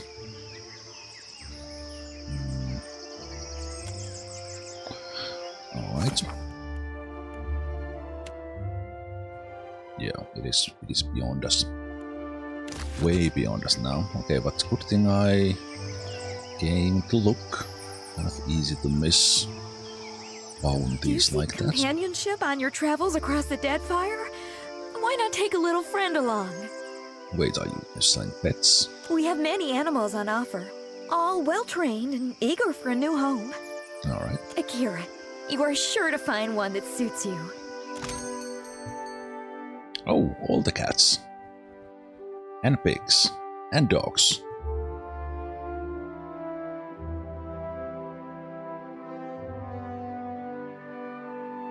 All the pets have some abilities. And they are party-wide. Plus 20 health restored per kill. Max health, intellect, resolve, might. Plus 10% damage with ranged attacks. Perception. Fire spells. Area of effect 15%.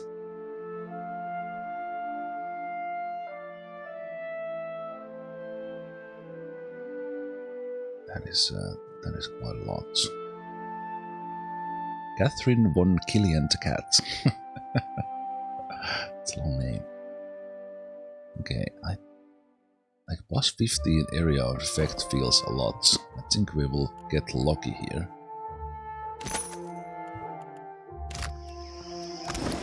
And we'll be switching them around. Because that's a lot.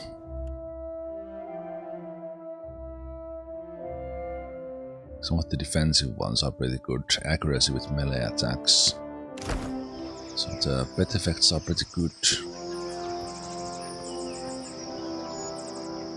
Okay, so I'm already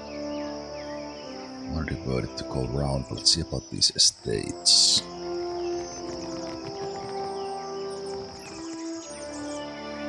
Okay, that is locked. So no reason to go there. I was hoping to see like a card up front to ask that what is this place. This one is open.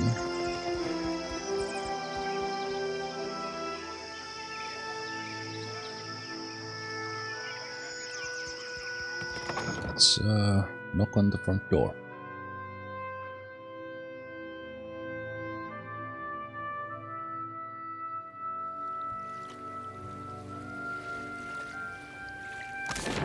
That is a ghost.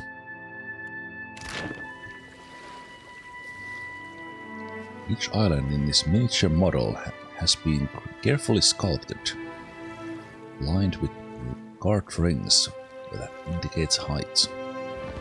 At last! Akira, I have waited a second lifetime. There you are. Hello? Spirit tilts her head, considering you. After a moment, she reaches hand toward you. Yes, I'm real. Reach out. Her hand passes through hers. She lets out a soft sighing sound and draws her hand back. I did not expect to wait so long for Rikuhu's messenger. Or have you come as Barrett's usher? The foreigners twist even our gods. Should you not be a dwarf? I'm not the usher, I'm a watcher. Akira, I have not met one before. Nor will I again, I think. But you are here to take me away, are you not? Well, I refuse to go. Never will I move from this place until justice is done. I follow Magrin's way. Yet sickness took me before my time. I died alone and without honors.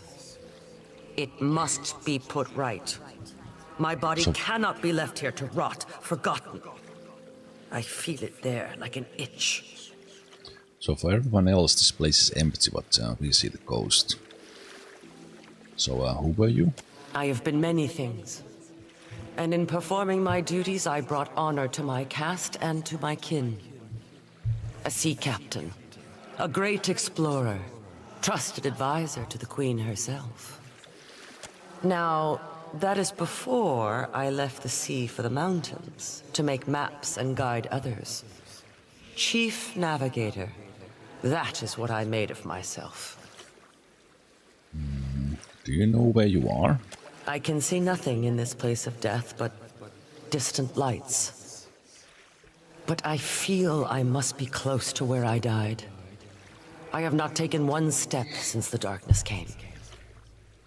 So what's the last thing you remember? The sickness. Days of it. Lying in my own filth as the disease withered me. I passed from wakefulness to sleep with every breath. But I knew it once when it was over. Wait, is that their body back there? Is that why you haven't moved on? I could help you. Of course. Some kind of mistake was made, and now Magrin will put it right. I thank you. Please, search my home. My body cannot be far.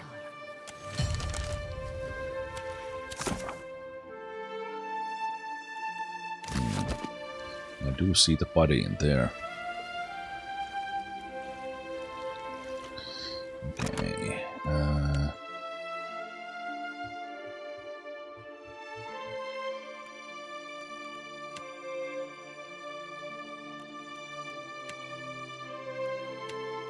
Guess right now Maya is my... You were saying? Still as a pond. Can do.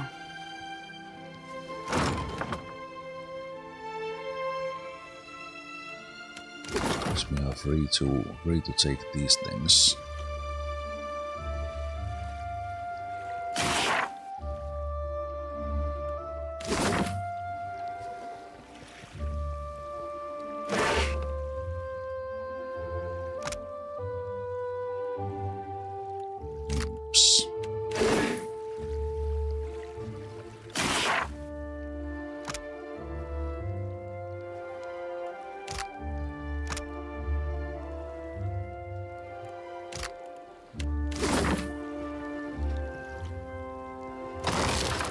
Wait, is that that's a dog? Can I pick the dog Why up? did they just leave her like this? Yep, looks like it. Has this been so recent that no one has even noticed yet?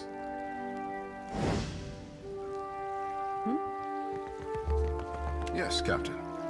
The pleasure is mine. Your orders?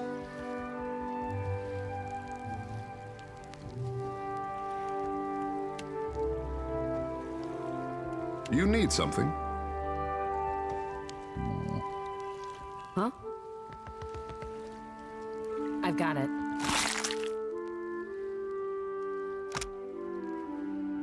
Lifeless body of one woman recovered from the estate in Serpent's crown. It...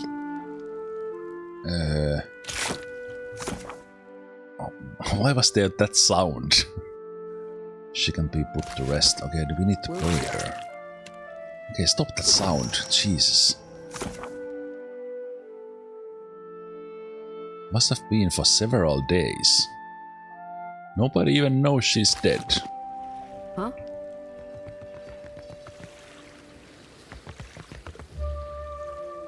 Have you found it? Yes. Akira, I hope I have not rotted away. I found your body in the bed. I assume it's yours. Yes. To think, a Mutaru of the Kahunga tribe left to die alone and forgotten. Unthinkable. I guess you weren't very popular.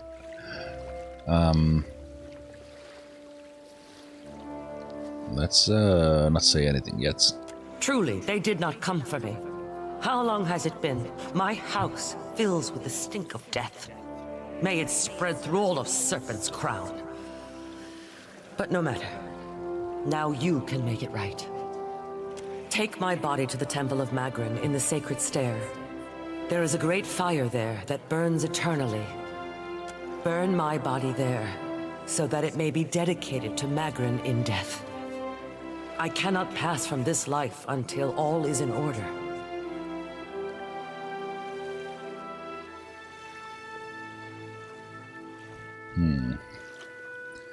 Isn't how it works. Find other veins and you will be released into the wheel. How am I supposed to carry a body down the temple without anyone noticing? Akira, wrap it in a sheet if you are worried. Magrin places such obstacles before us so that we may overcome them. To the temple. Lead on, my friend.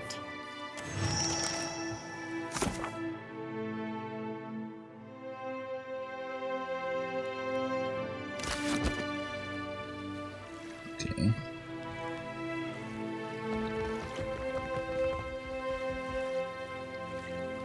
So... right, sacred stair. Okay, so now we are carrying a body. Wrapped in sheets. But we are still carrying a body.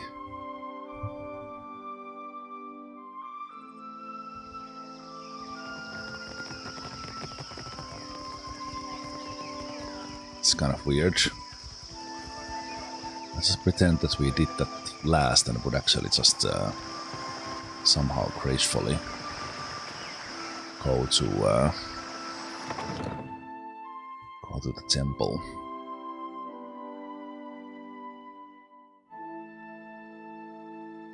I did not expect to run into a ghost. You must be careful when sparring.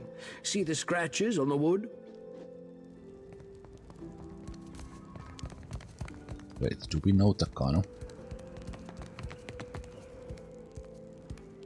An older Mataru man stands ringed by younger Huana, apprentice of pupils it seems. His robes shimmer with quartz beading, and his perfume announces his presence from across the room. Yet beneath his finery he looks like a fighter gone to seed. Disused muscles flop from his arms, and the flap pads him like so many layers of silk. He nods, looks up and notices you. Greetings, and welcome to my home. Oh, thank you. I was wondering if I could come in. For what do you come to my villa? I don't know yet. Nice house. Be a shame if someone nudged it over the mountainside.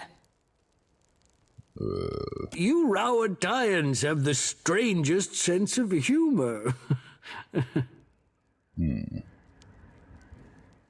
We can read their soul for some reason. Your essence slips from your body, and Takano's soul enfolds yours like a warm, oily thing. As his fears and questions seep into you, your perspective shifts to his. At first you worried with this wild Orlem before you had seen... had been sent by Valiant debt collectors. It would be a low trick taking advantage of your famous hospitality, but then those Valiants are crafty. Perhaps if your villa were bigger, they might know that you're a man worthy of respect. At least you have the shell. You tuck it away not only for safekeeping, but also because you are a little ashamed of it. How could such a simple, ugly thing be as sacred to a god? But it was a gift from the Queen, and so you keep it. Your case traced to the wall, yes. You must knock down that section there, install a wide grand window, once you have the money. Retreat from Takano's souls to find him watching you with a placid smile.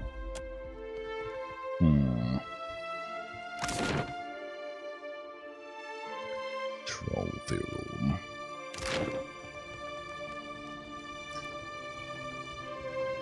Okay, there was surprisingly little to talk in there. Obviously everything here would be...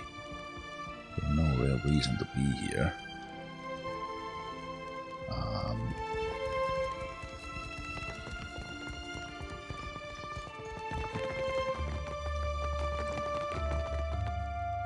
Apart from just checking that what is this place. Alright. It's almost time for a break.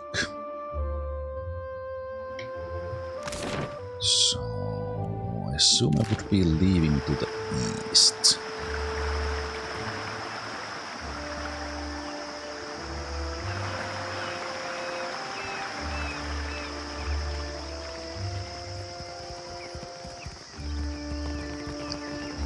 I really don't feel like carrying this body for too long, so let's do it in a way that we actually have a direction of taking this woman's body and giving it the proper funeral rites. So let's pause there, and I will see you guys in just a moment. And we continue for a little bit more.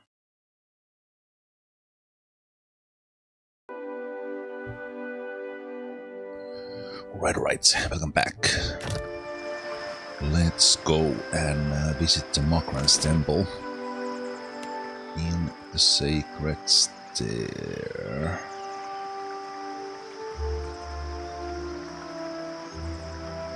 Wait.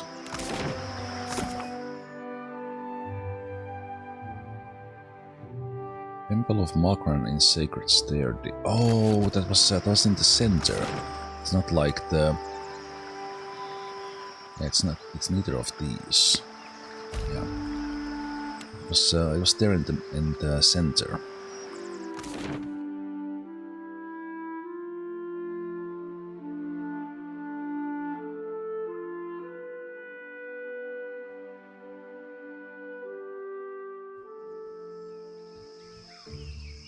Hey, Pallet. You're giving Ishi a weird look. What did he do? I'm not giving him a weird look. He's giving me a weird look.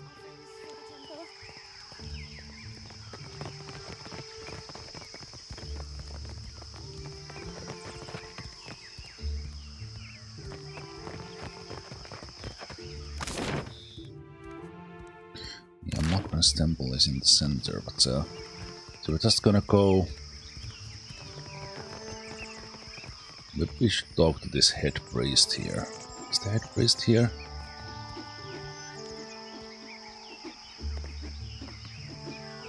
Wait, who was this guy?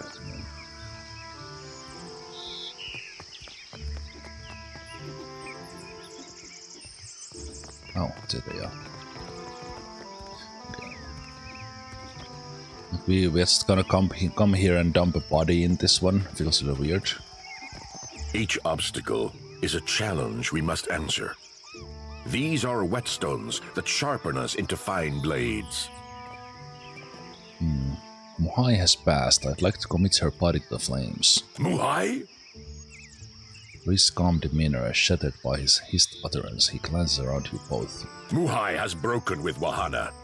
The Queen has forbade that any should have contact with her. Akira? She would be banished to the Undercity if not for her sickness. And now that has finished her.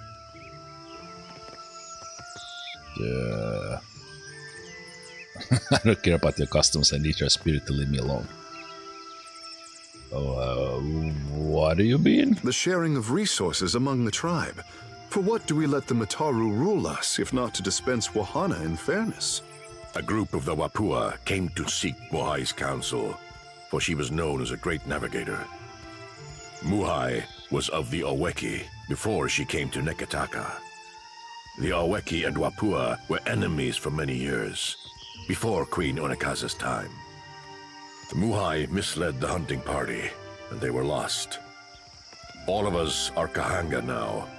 To harm Wapua is to harm Oweki.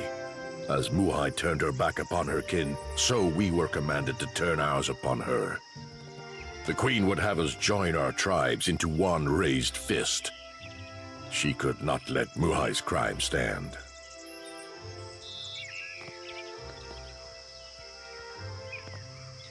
Okay, they still have a estate at the top of the mountain and no one...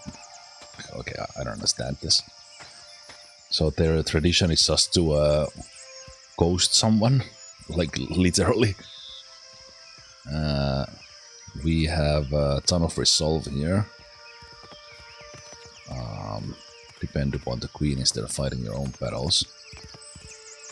We could also go with diplomacy. She gave them bad directions. That's not the same as murdering them. She died alone. What do I care? Get out of my way.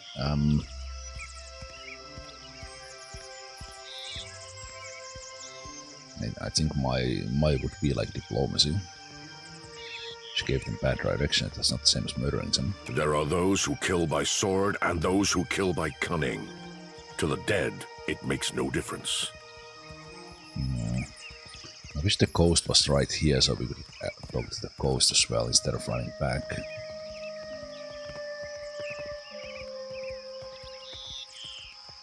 I didn't know. Come. Give me the body. I will bury her beyond the great city walls. It is the best that I can do. Is there no other way? You are not of the Kahanga tribe. For what do you do this? I feel sorry for her. And I as well. Muhai has brought great sorrow upon herself.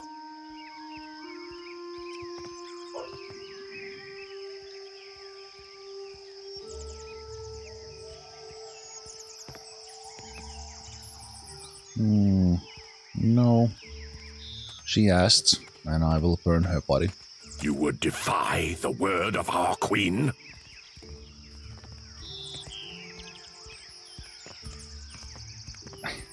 No, but I'm saying you should, or else. Dump the body in the fire. Can she not redeem herself? Muhai is dead. She has lost her final battle. Who says one's chance for redemption ends with death? For some, it's only the beginning. Come. Give me the body. I will bury her beyond the great city walls. It is the best that I can do. No. You are not of the Kahanga tribe. For what do you do this? And I as well. Muhai, as you would defy the word of our queen?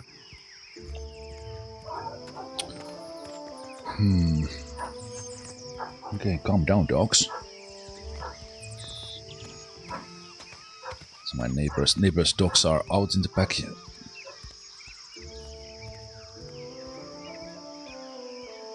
Yeah, is there something wrong? I don't like that now that I learned this, I would like to go talk to the coast.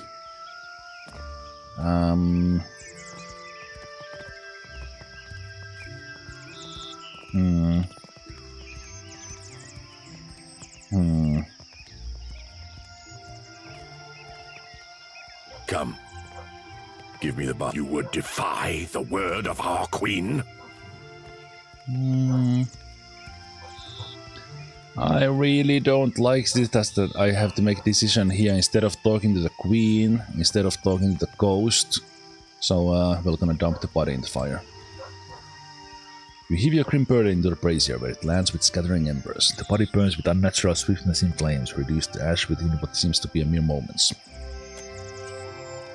Waste regards the dancing flames with grim disapproval. This will not go unnoticed, outsider. It is done. I can feel it. I am certain of it. My essence returns to me. Well, they were probably true, and maybe they were like giving bad directions on purpose. I don't know. Feels weird.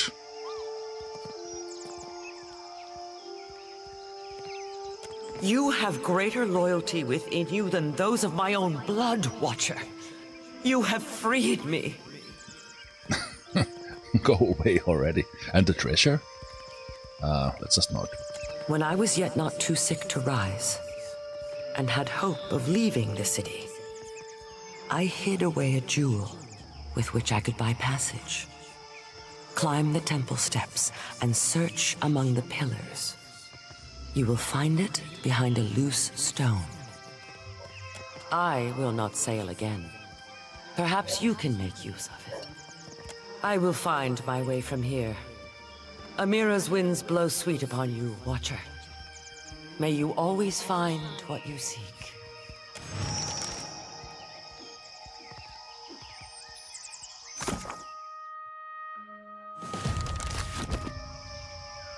Climb the temple steps.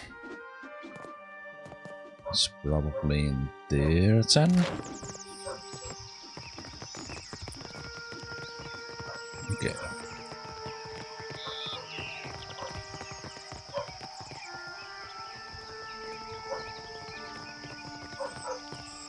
Like usually my mic actually doesn't pick up the noise, but the dog's barking actually that loud that it goes through my mic.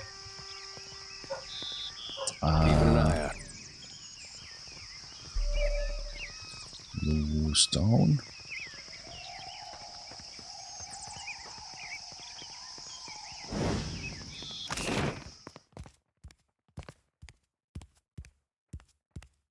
I guess it could be in these pillars as well.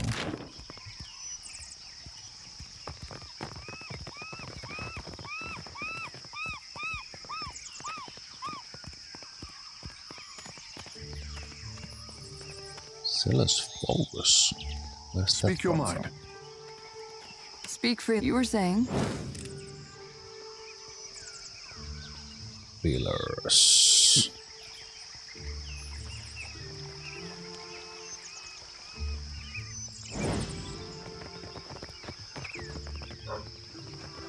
Supplies! Get your supplies here!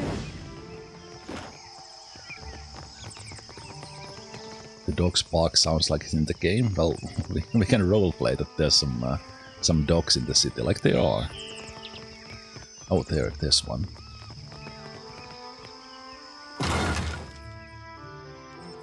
Log of deflection.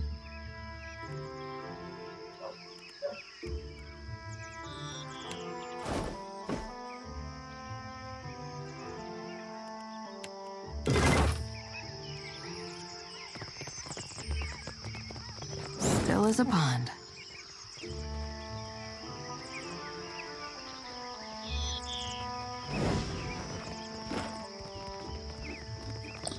Yeah, we'll see.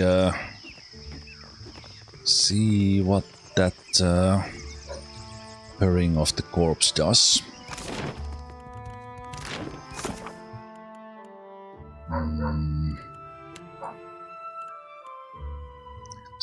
It is so hot at the moment that I have the backyard window open. It literally sounds like that they are in my backyard, even that they are in the neighbors.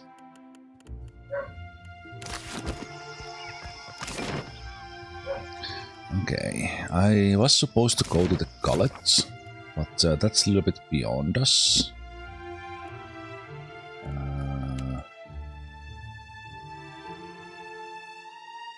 Although this doesn't have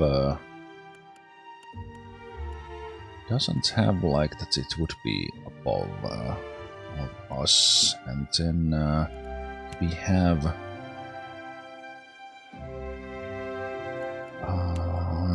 let's go talk to Hasanui.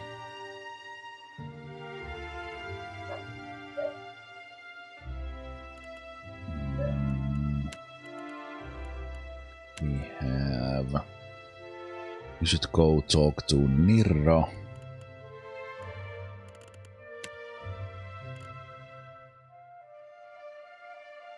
But we already have a way to go talk to Dereo, right? We already got basically got the invitation.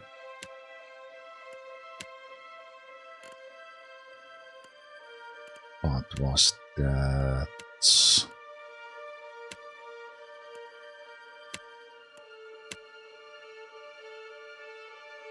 Yeah, but this quest is above us.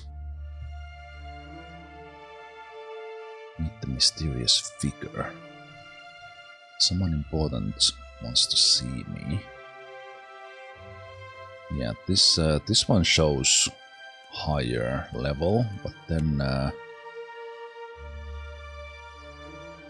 this one does not, even that they seem to be pointing in the same direction.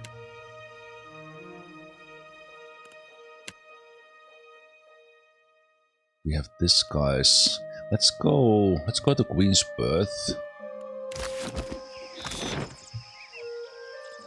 Go all the way down the mountain.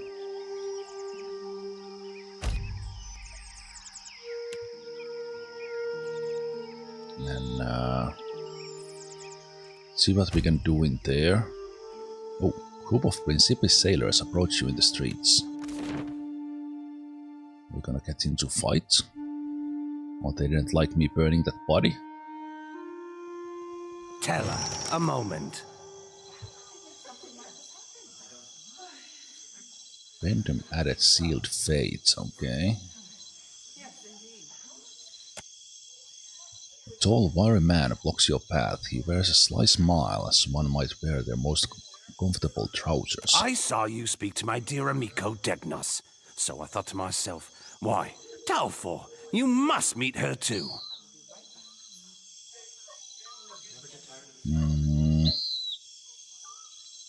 Oh, right. This is this the captain?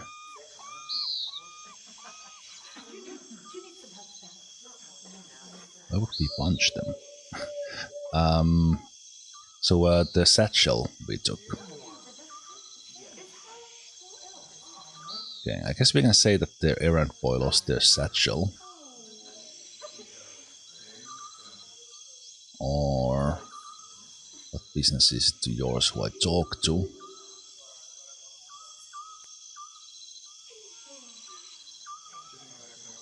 Read about him, a small group of kids well armed and armored. Intimidating. Ignore him and walk past. Wait, no, this is not the captain. What business is yours who I talk to? Degnos is an associate of mine. His success is important to me, as it impacts my own. Man, I wish I could remember that was this the captain.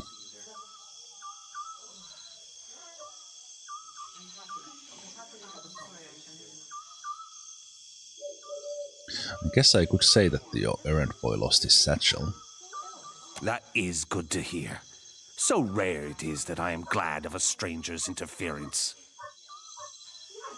Would you like an escort to Queen's Berth, Tella? You never know what rough types may be about, and I would hate to see you waylaid.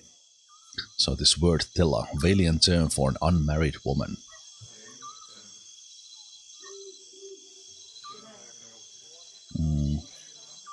I'll be on my way. If you wish to follow, that's your business. A gracious offer. We accept.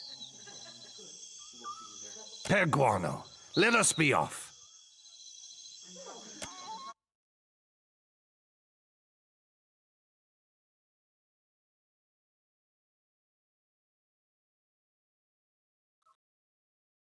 got a lot of appendixes to our quest, but couldn't read them yet.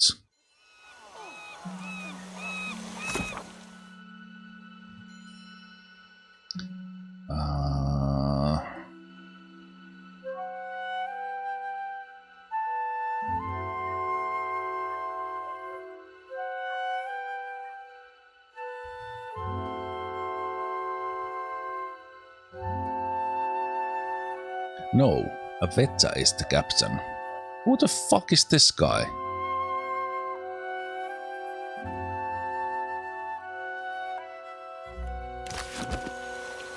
Okay. Should have actually punched him.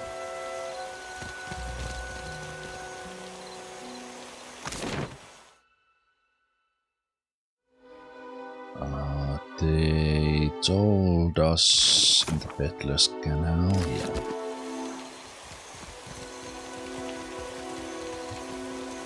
There was a lot of places here we didn't visit. Man, this place is so massive.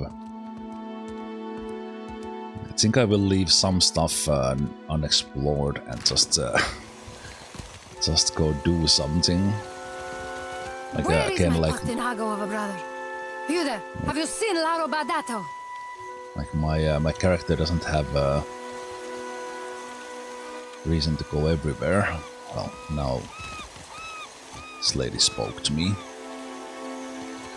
Madiko, where is that spoiled brat? What seems to be the problem? Laro is past due for a company meeting. Mother wants me to drag the elusive louse back by his ear. And who's Laro? Must be nice to be a layabout. Uncle Engbert would have tanned my hide. Fuck. I am angry and jealous in equal measure. You'd think this district was a maze, the way he manages to hide. The spirit magnet. Sientere, that I did not recognize you. If you desire to get in the graces of the Valiant Trading Company, we can help each other. So what sort of clout do you have with the trading company? Mother's bank commands the wealth of the Deadfire campaign. Okay. Wouldn't be bad to be in good terms with a banker. Could I persuade you to watch out for Laro? I'd pay generously for your trouble. Study her hands. Mira has been digging her nails into her ledger, leaving crescent moon-shaped impressions in the binding. She noticed your interest and holds the book protectively close. I'm concerned because Laro tends to feud with Orso, one of the local Valero rats. I take it your mother is someone important? It's Sally Bardato. The Valiant Trading Company leans on her to finance their mission. If only more of her offspring were as accomplished.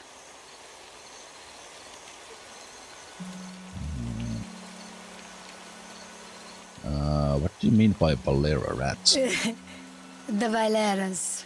A brood of sea vermin playing at nobility. We squabble and compete, but Laro, the Pastinago, takes it too far. Nice. If I happen across Laro, I'll let you know. Would you? I'll be waiting at the estate in case he happens to return. Laro and his miscreant friends carouse at the tavern, the falls above the Adra Mill, and the southwestern bridge. If you see him, tell Laro to get his good-for-nothing ass back home. Well, we do have this thing with chasing a rogue god to the ends of Aora, but I guess if it's on the way. Yeah, kind of what I was thinking about as well. The Adra Mill was...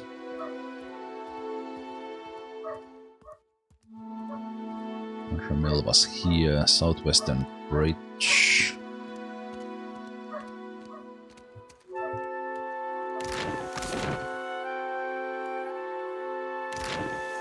And the tavern falls above the Adra Mill.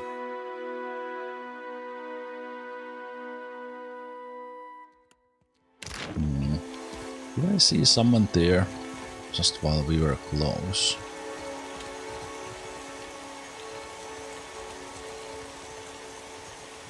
I saw someone here.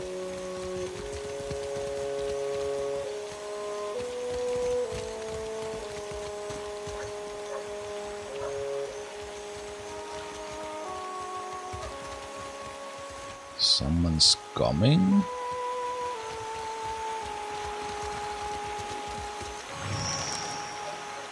Okay. It's like I had a good guess. Against the backdrop of veering youths, a young woman raises her arms with an air of practiced trauma. Before her, two men stand across from each other, mirroring skulls. You both attest that you have made all possible efforts to come to a peaceful... The woman trails off as you approach, and you find yourself sudden target of the crowd's attention. Who is this Nasenale? How many cousins do you have, or so? Okay, so that's Laro. Postenago. Does that look like any cousin of mine? How should I know? Your kin lie with eels. So we have here Pardato and then of the what was it, Valorous? Valerians? We have business. Valera. What do you want? I'm here to fetch Laro.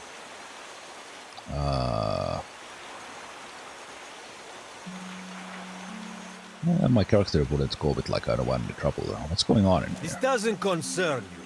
We've come to settle a challenge. Before he can finish, Laro quickly speaks up. What's your words of? You want the Juana to know we're dueling? You're dueling? Akira, the Queen consigns murderers to the gullet. If I wanted the opinion of some tentacle-headed savage... Okay. My bad so to the tribals. We should be free to settle matters on valiant terms.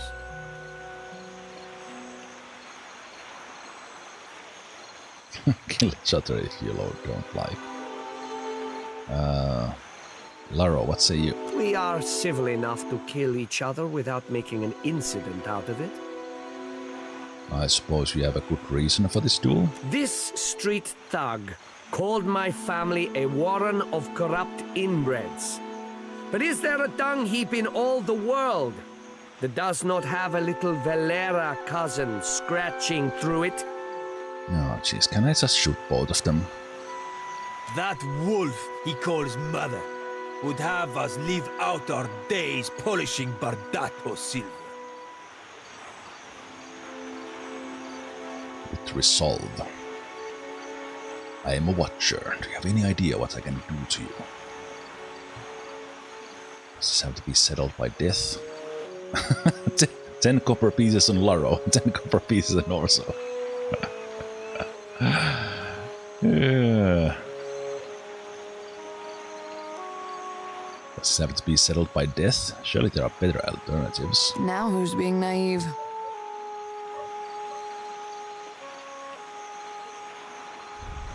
Nothing less than the total disgrace of the Valeras would satisfy me.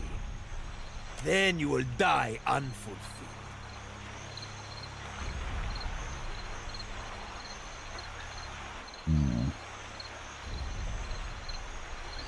Keep talking and I'll throw your souls into the great beyond. Bluff. Would your families approve this? I will go with anyone can kill. Fighting to first blood would be enough to prove who's better man. A pair of duelists eye each other warily. I was the one who suggested fisticuffs, but you were eager to cut me open. To first blood, then. Shall we resume?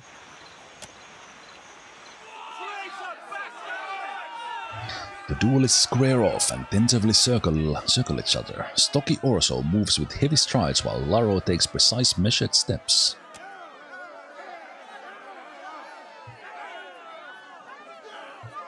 Take the opportunity to study each of the opponents. Cast a blessing on one of the duelists. Let's take the opportunity to study.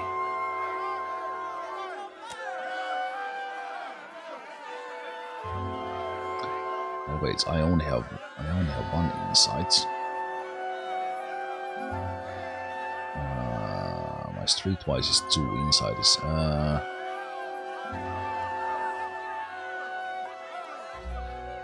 Watcher only check. I think I will find a better vantage point. Is this only me as well? I was thinking I would be able to use others' abilities because that's Watcher only. Actually, our insight is not super strong. I think I had the insight on Seraphin. Let's use it anyway. Yeah, failure. It's streetwise a success. That required 2. Once the swords are delivered to their respective bearers, the seconds back away in melancholy silence. The duelists cross their swords and bow in salute. The tranquil moments ends with a burst of motion. Despite their difference in size, the duelists seem evenly matched. Orso doesn't settle on an established form, but he keeps pace with Laro's aggressive strikes. Trip Oro, Trip Larson. Look out! Yeah. Is this gonna be like us picking side here? No, watch a little longer. Orso and Laro trade fierce chaps, giving up any pretense of playing the ground. Hard downward thrust sends Laro blades clattering to the ground. Orso hovers over Laro, grins slowly taking form. He raises his blade and points at his opponent's heart. This was supposed to be a fight to first blood, but mercy is the farthest thing from the miss of the combatants. Ooh, wait. Okay, with resolve. Stop!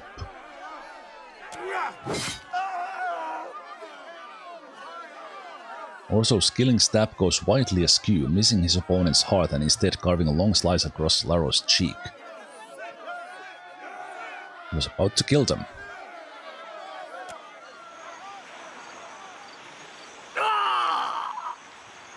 Laro falls to his knees, clutching his face. Not so pretty anymore, Posterago.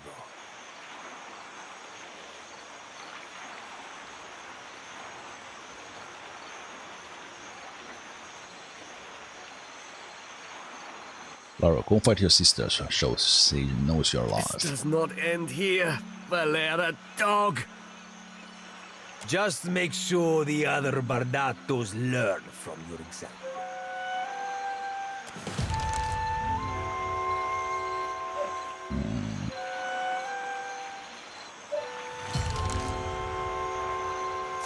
Family Pride.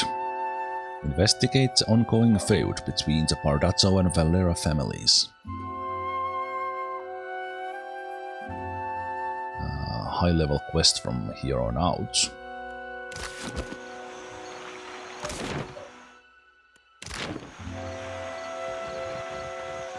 Real quiet now. Yeah, nothing else here. Okay. I wouldn't be surprised if we get some Romeo and Juliet between them. The families.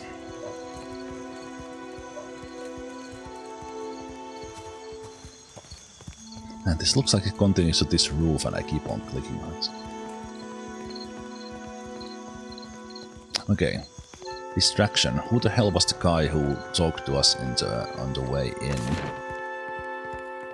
Let's go talk to the sister.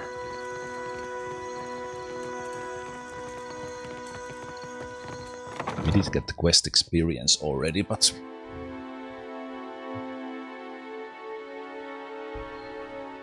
I smell go see I'll find Izali in her study. There's Laro.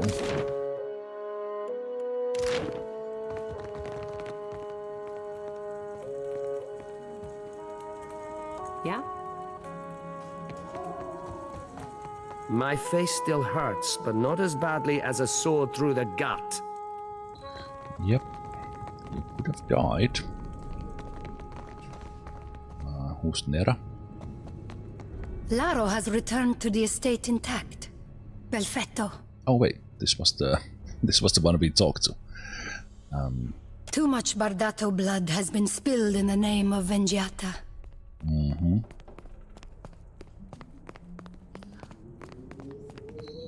Tell Laro to stay out of trouble. Here, for your discretion.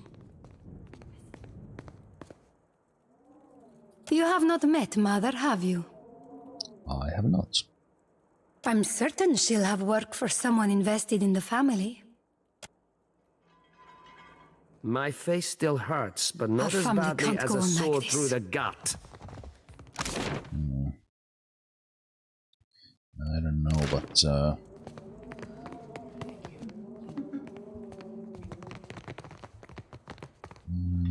is this where I could find the mother?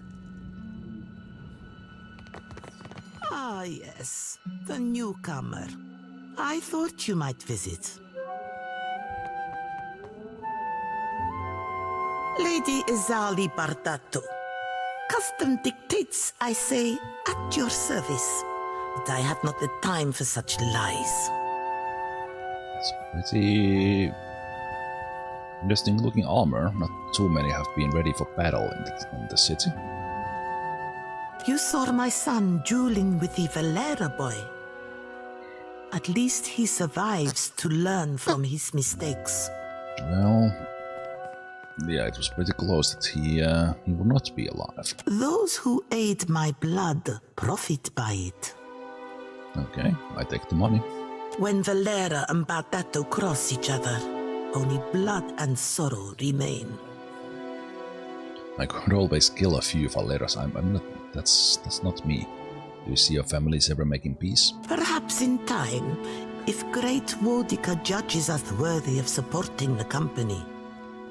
Word has spread fast about the little spectacle at the docks. You've certainly caught everyone's attention. Perhaps the Watcher of Kadnua and House Bardato can help one another. So, what is it you want? Queen's Beth whispers of a Valera plot against my family. Something grander than pointless duels. You are a newcomer to the Deadfire, uniquely positioned to loosen Valera tongues. She taps her chin and regards you thoughtfully. Zilly Valera strums a lute by the watchtowers. A meek-tempered boy. Fonder of song and drink than the family business. He might spill something of his family's affairs.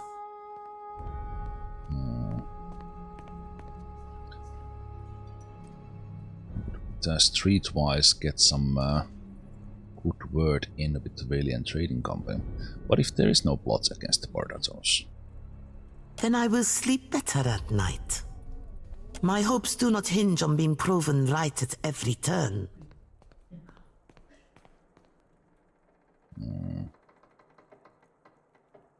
Alright. We'll always talk. Try not to alert the Valeras of our knowledge. That is the point of involving an outside agent. You notice something unusual. Religion or insight. Attention is drawn to Ezali's desk. Among the assorted ledgers and documents sits a brass seal, still dripping with heated wax. The drippings have dried into an almond-shaped pattern which resembles a shape of an eye fringed with bird feathers. The nictine membranes flicks across its surface in a barely perceptible wink. Are you still with me?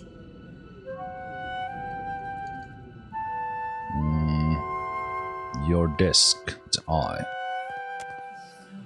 She glances back at her desk again, this time with impatience. I'd venture that you're working too hard.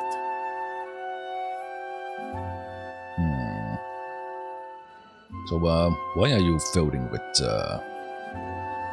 Valera family? Because we do not belong in the same business. The Valeras are opportunists reaping the rewards of happenstance. They're little better than the pirates they're charged with slaying.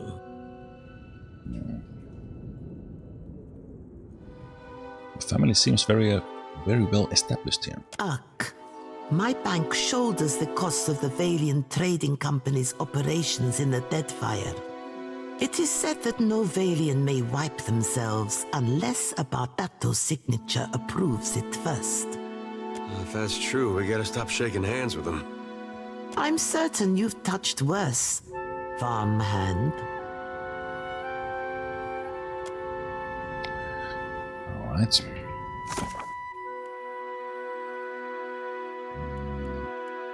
So many quests. So many quests.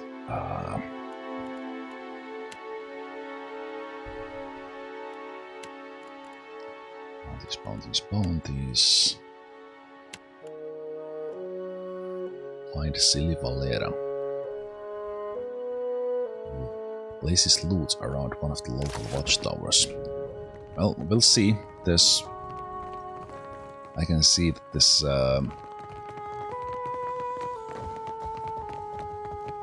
so much stuff in this city.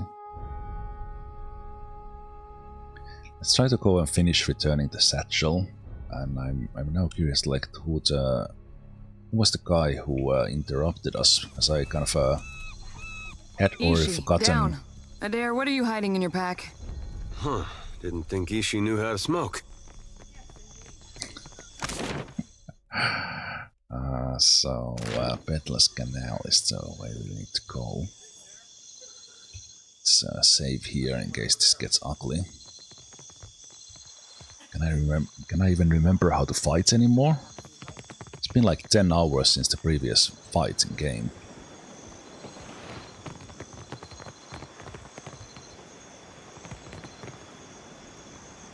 Oh, that's the captain. Huh? Talk with the captain first.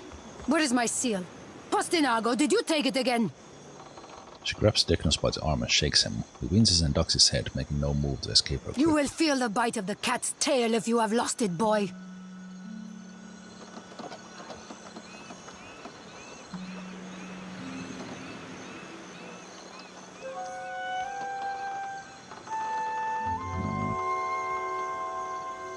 Excuse me? Is this Nazenale a friend of yours, Degnos? Alien term for nosy person, Nazenale. She glances at you briefly, then looks away with a slight roll of her eyes. She returns her attention to Degnos with her arms crossed, frowning. An acquaintance only, Casita. From the luminous bathhouse. First you waste my servant's time, and now you have the gall to waste mine as well. Well, I'm here to return your servant's lost satchel. Chaudhry! He is so incompetent, strangers must complete his errands for him.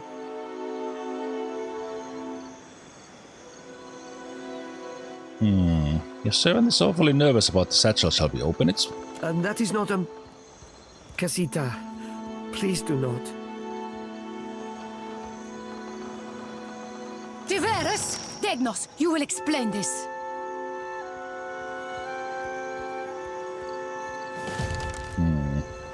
Oveta snatches the satchel from your hands and rifles through it. She pulls her seal from the satchel with Floris and shoves it in Degnos' face.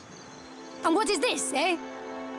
When he begins to laugh nervously, she digs again in the satchel, this time removing the letter. Que?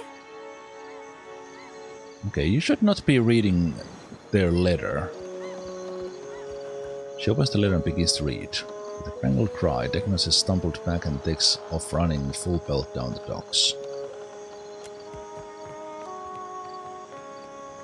Helia, grant me wings.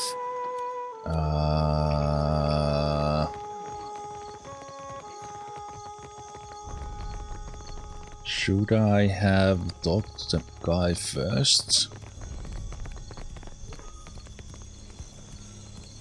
Oh, jeez.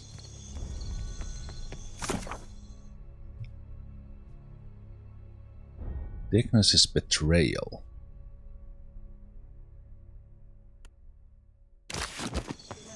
You return. Can I be of...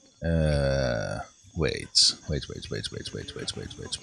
I didn't like at all how that went. I don't know why I wanted to talk to the captain first, but it kind of started resolving this. I will actually load this. I don't want to do that. I want to talk to the guy first. That captain did not seem too nice.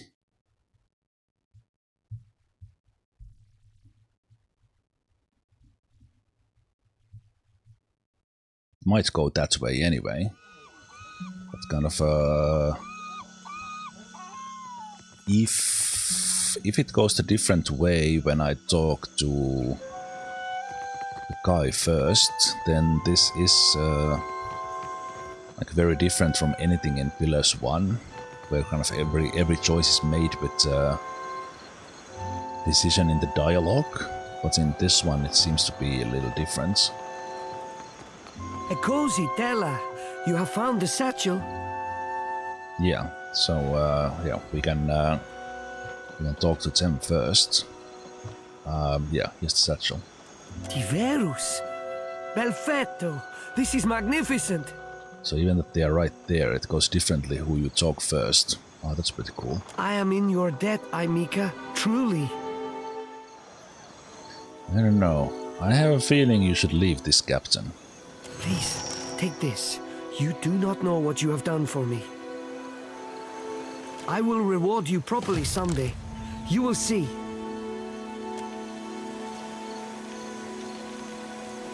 Yeah? Okay. Cozy, I do not have the time to talk. I must help Aveta with her inventory. Our business is resolved, and my business is my own. Be on your way. I have no time for you. Ah, that's pretty. That is pretty cool. Okay.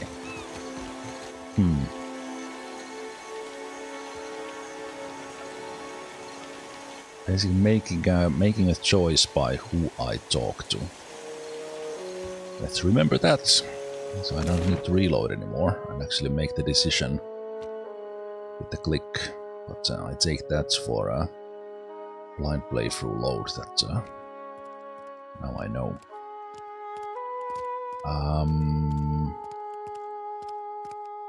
So what did we have?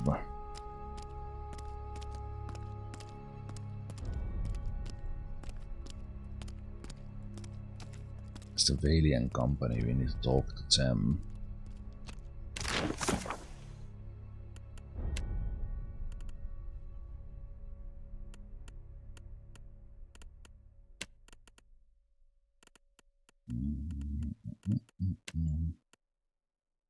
Local watchtowers.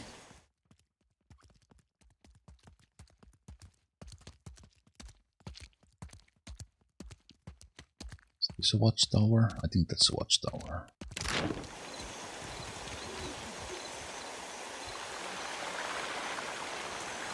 And this game is beautiful.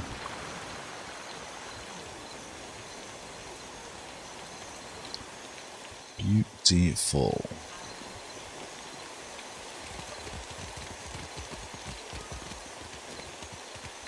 In the market for decent footwear? You won't find any cat leather around in my shop. Some of us hold ourselves to a higher standard. Of course. Come take a look. Boots. Boots of stealth. Shawwalker sandals. Sigil and some other ingredients. Yeah, I got a little bit of money, but we're still about 300,000 short from how much we need for all the stuff I've seen in the shops. Okay, that is silly. This young man appears either be composing or practicing a tune on his lute. He stops mid-strum, looking up at you with a friendly expression. A little bit isolated place, so it's not like he's playing on like in the streets. Just peaceful place to practice, I guess. Apologies, lady, if I intrude upon your peace. Inspiration eludes me still. If you are after some scenery, I suggest the far end of the bridge. It smells better when the wind blows in from the sea, of course. We could say Bardato asked me to spy on you. Can I talk to you? Oh, sure. What about? You don't want to talk about certain kind of jobs. As a bluff. Your family's been having trouble with the Bardatos. Guess that means you've spent at least an hour or two in town.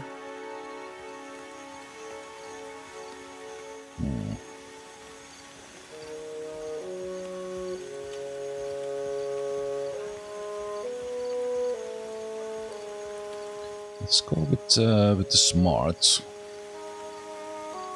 Better to stay out of what doesn't concern you. Maybe, I don't know. I just don't have a mind for strategy. He balances his loot on his hip and size. Whatever Persa's cooking up, it's only going to make things worse. Persa? I caught cousin Persa running her mouth off about the job Belder got her involved in. Okay. Persa, Belder. Persa's been spending time in the gullet, in the tavern down there. Maybe she could tell you more. Sorry. I guess you got a mouthful, huh? I really ought to get back to my loot. Well, things are pointing back to the gullet. That one as well.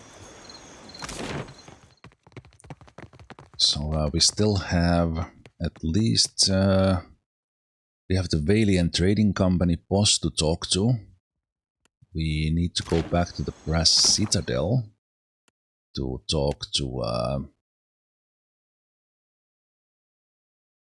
alright, well, we have that one, but we also have go talk to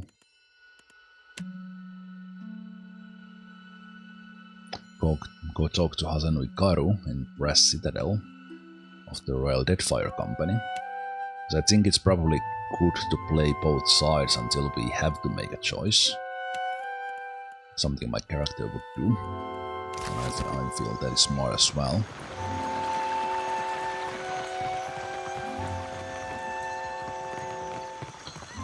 But I think today that was a little bit less than 3 hours. I think I will call it a day here, and I will continue tomorrow. And lot of talk, but I'm liking it. The city is massive and kind of it's kind of a choice to go and do everything here in the city. I can right now instead of going out. Like we could go and do some stuff outside the city, but I still feel that we need to do this stuff, at least talk to the important people. Even that it's kind of an odd pacing for the game, really. Like that's kind of nothing has happened. But yeah. Thanks guys for hanging out today. Hope you enjoyed it, and the whole playlist is on the YouTube. So you're gonna watch all the previous ones as well, and of course the rest of this blind playthrough as I continue. And I continue play this on the weekends, so tomorrow and Sunday we play again. And I will be playing this one on Saturdays and Sundays going forward, and then eventually when this ends, probably a good 100 hours from now, I will start the Baldur's Gate series. So playing this type of games on the weekends at the moment. But yeah, have a good rest of the Saturday, a good weekend, and I will see you tomorrow for more Pillars of Eternity 2. Take care.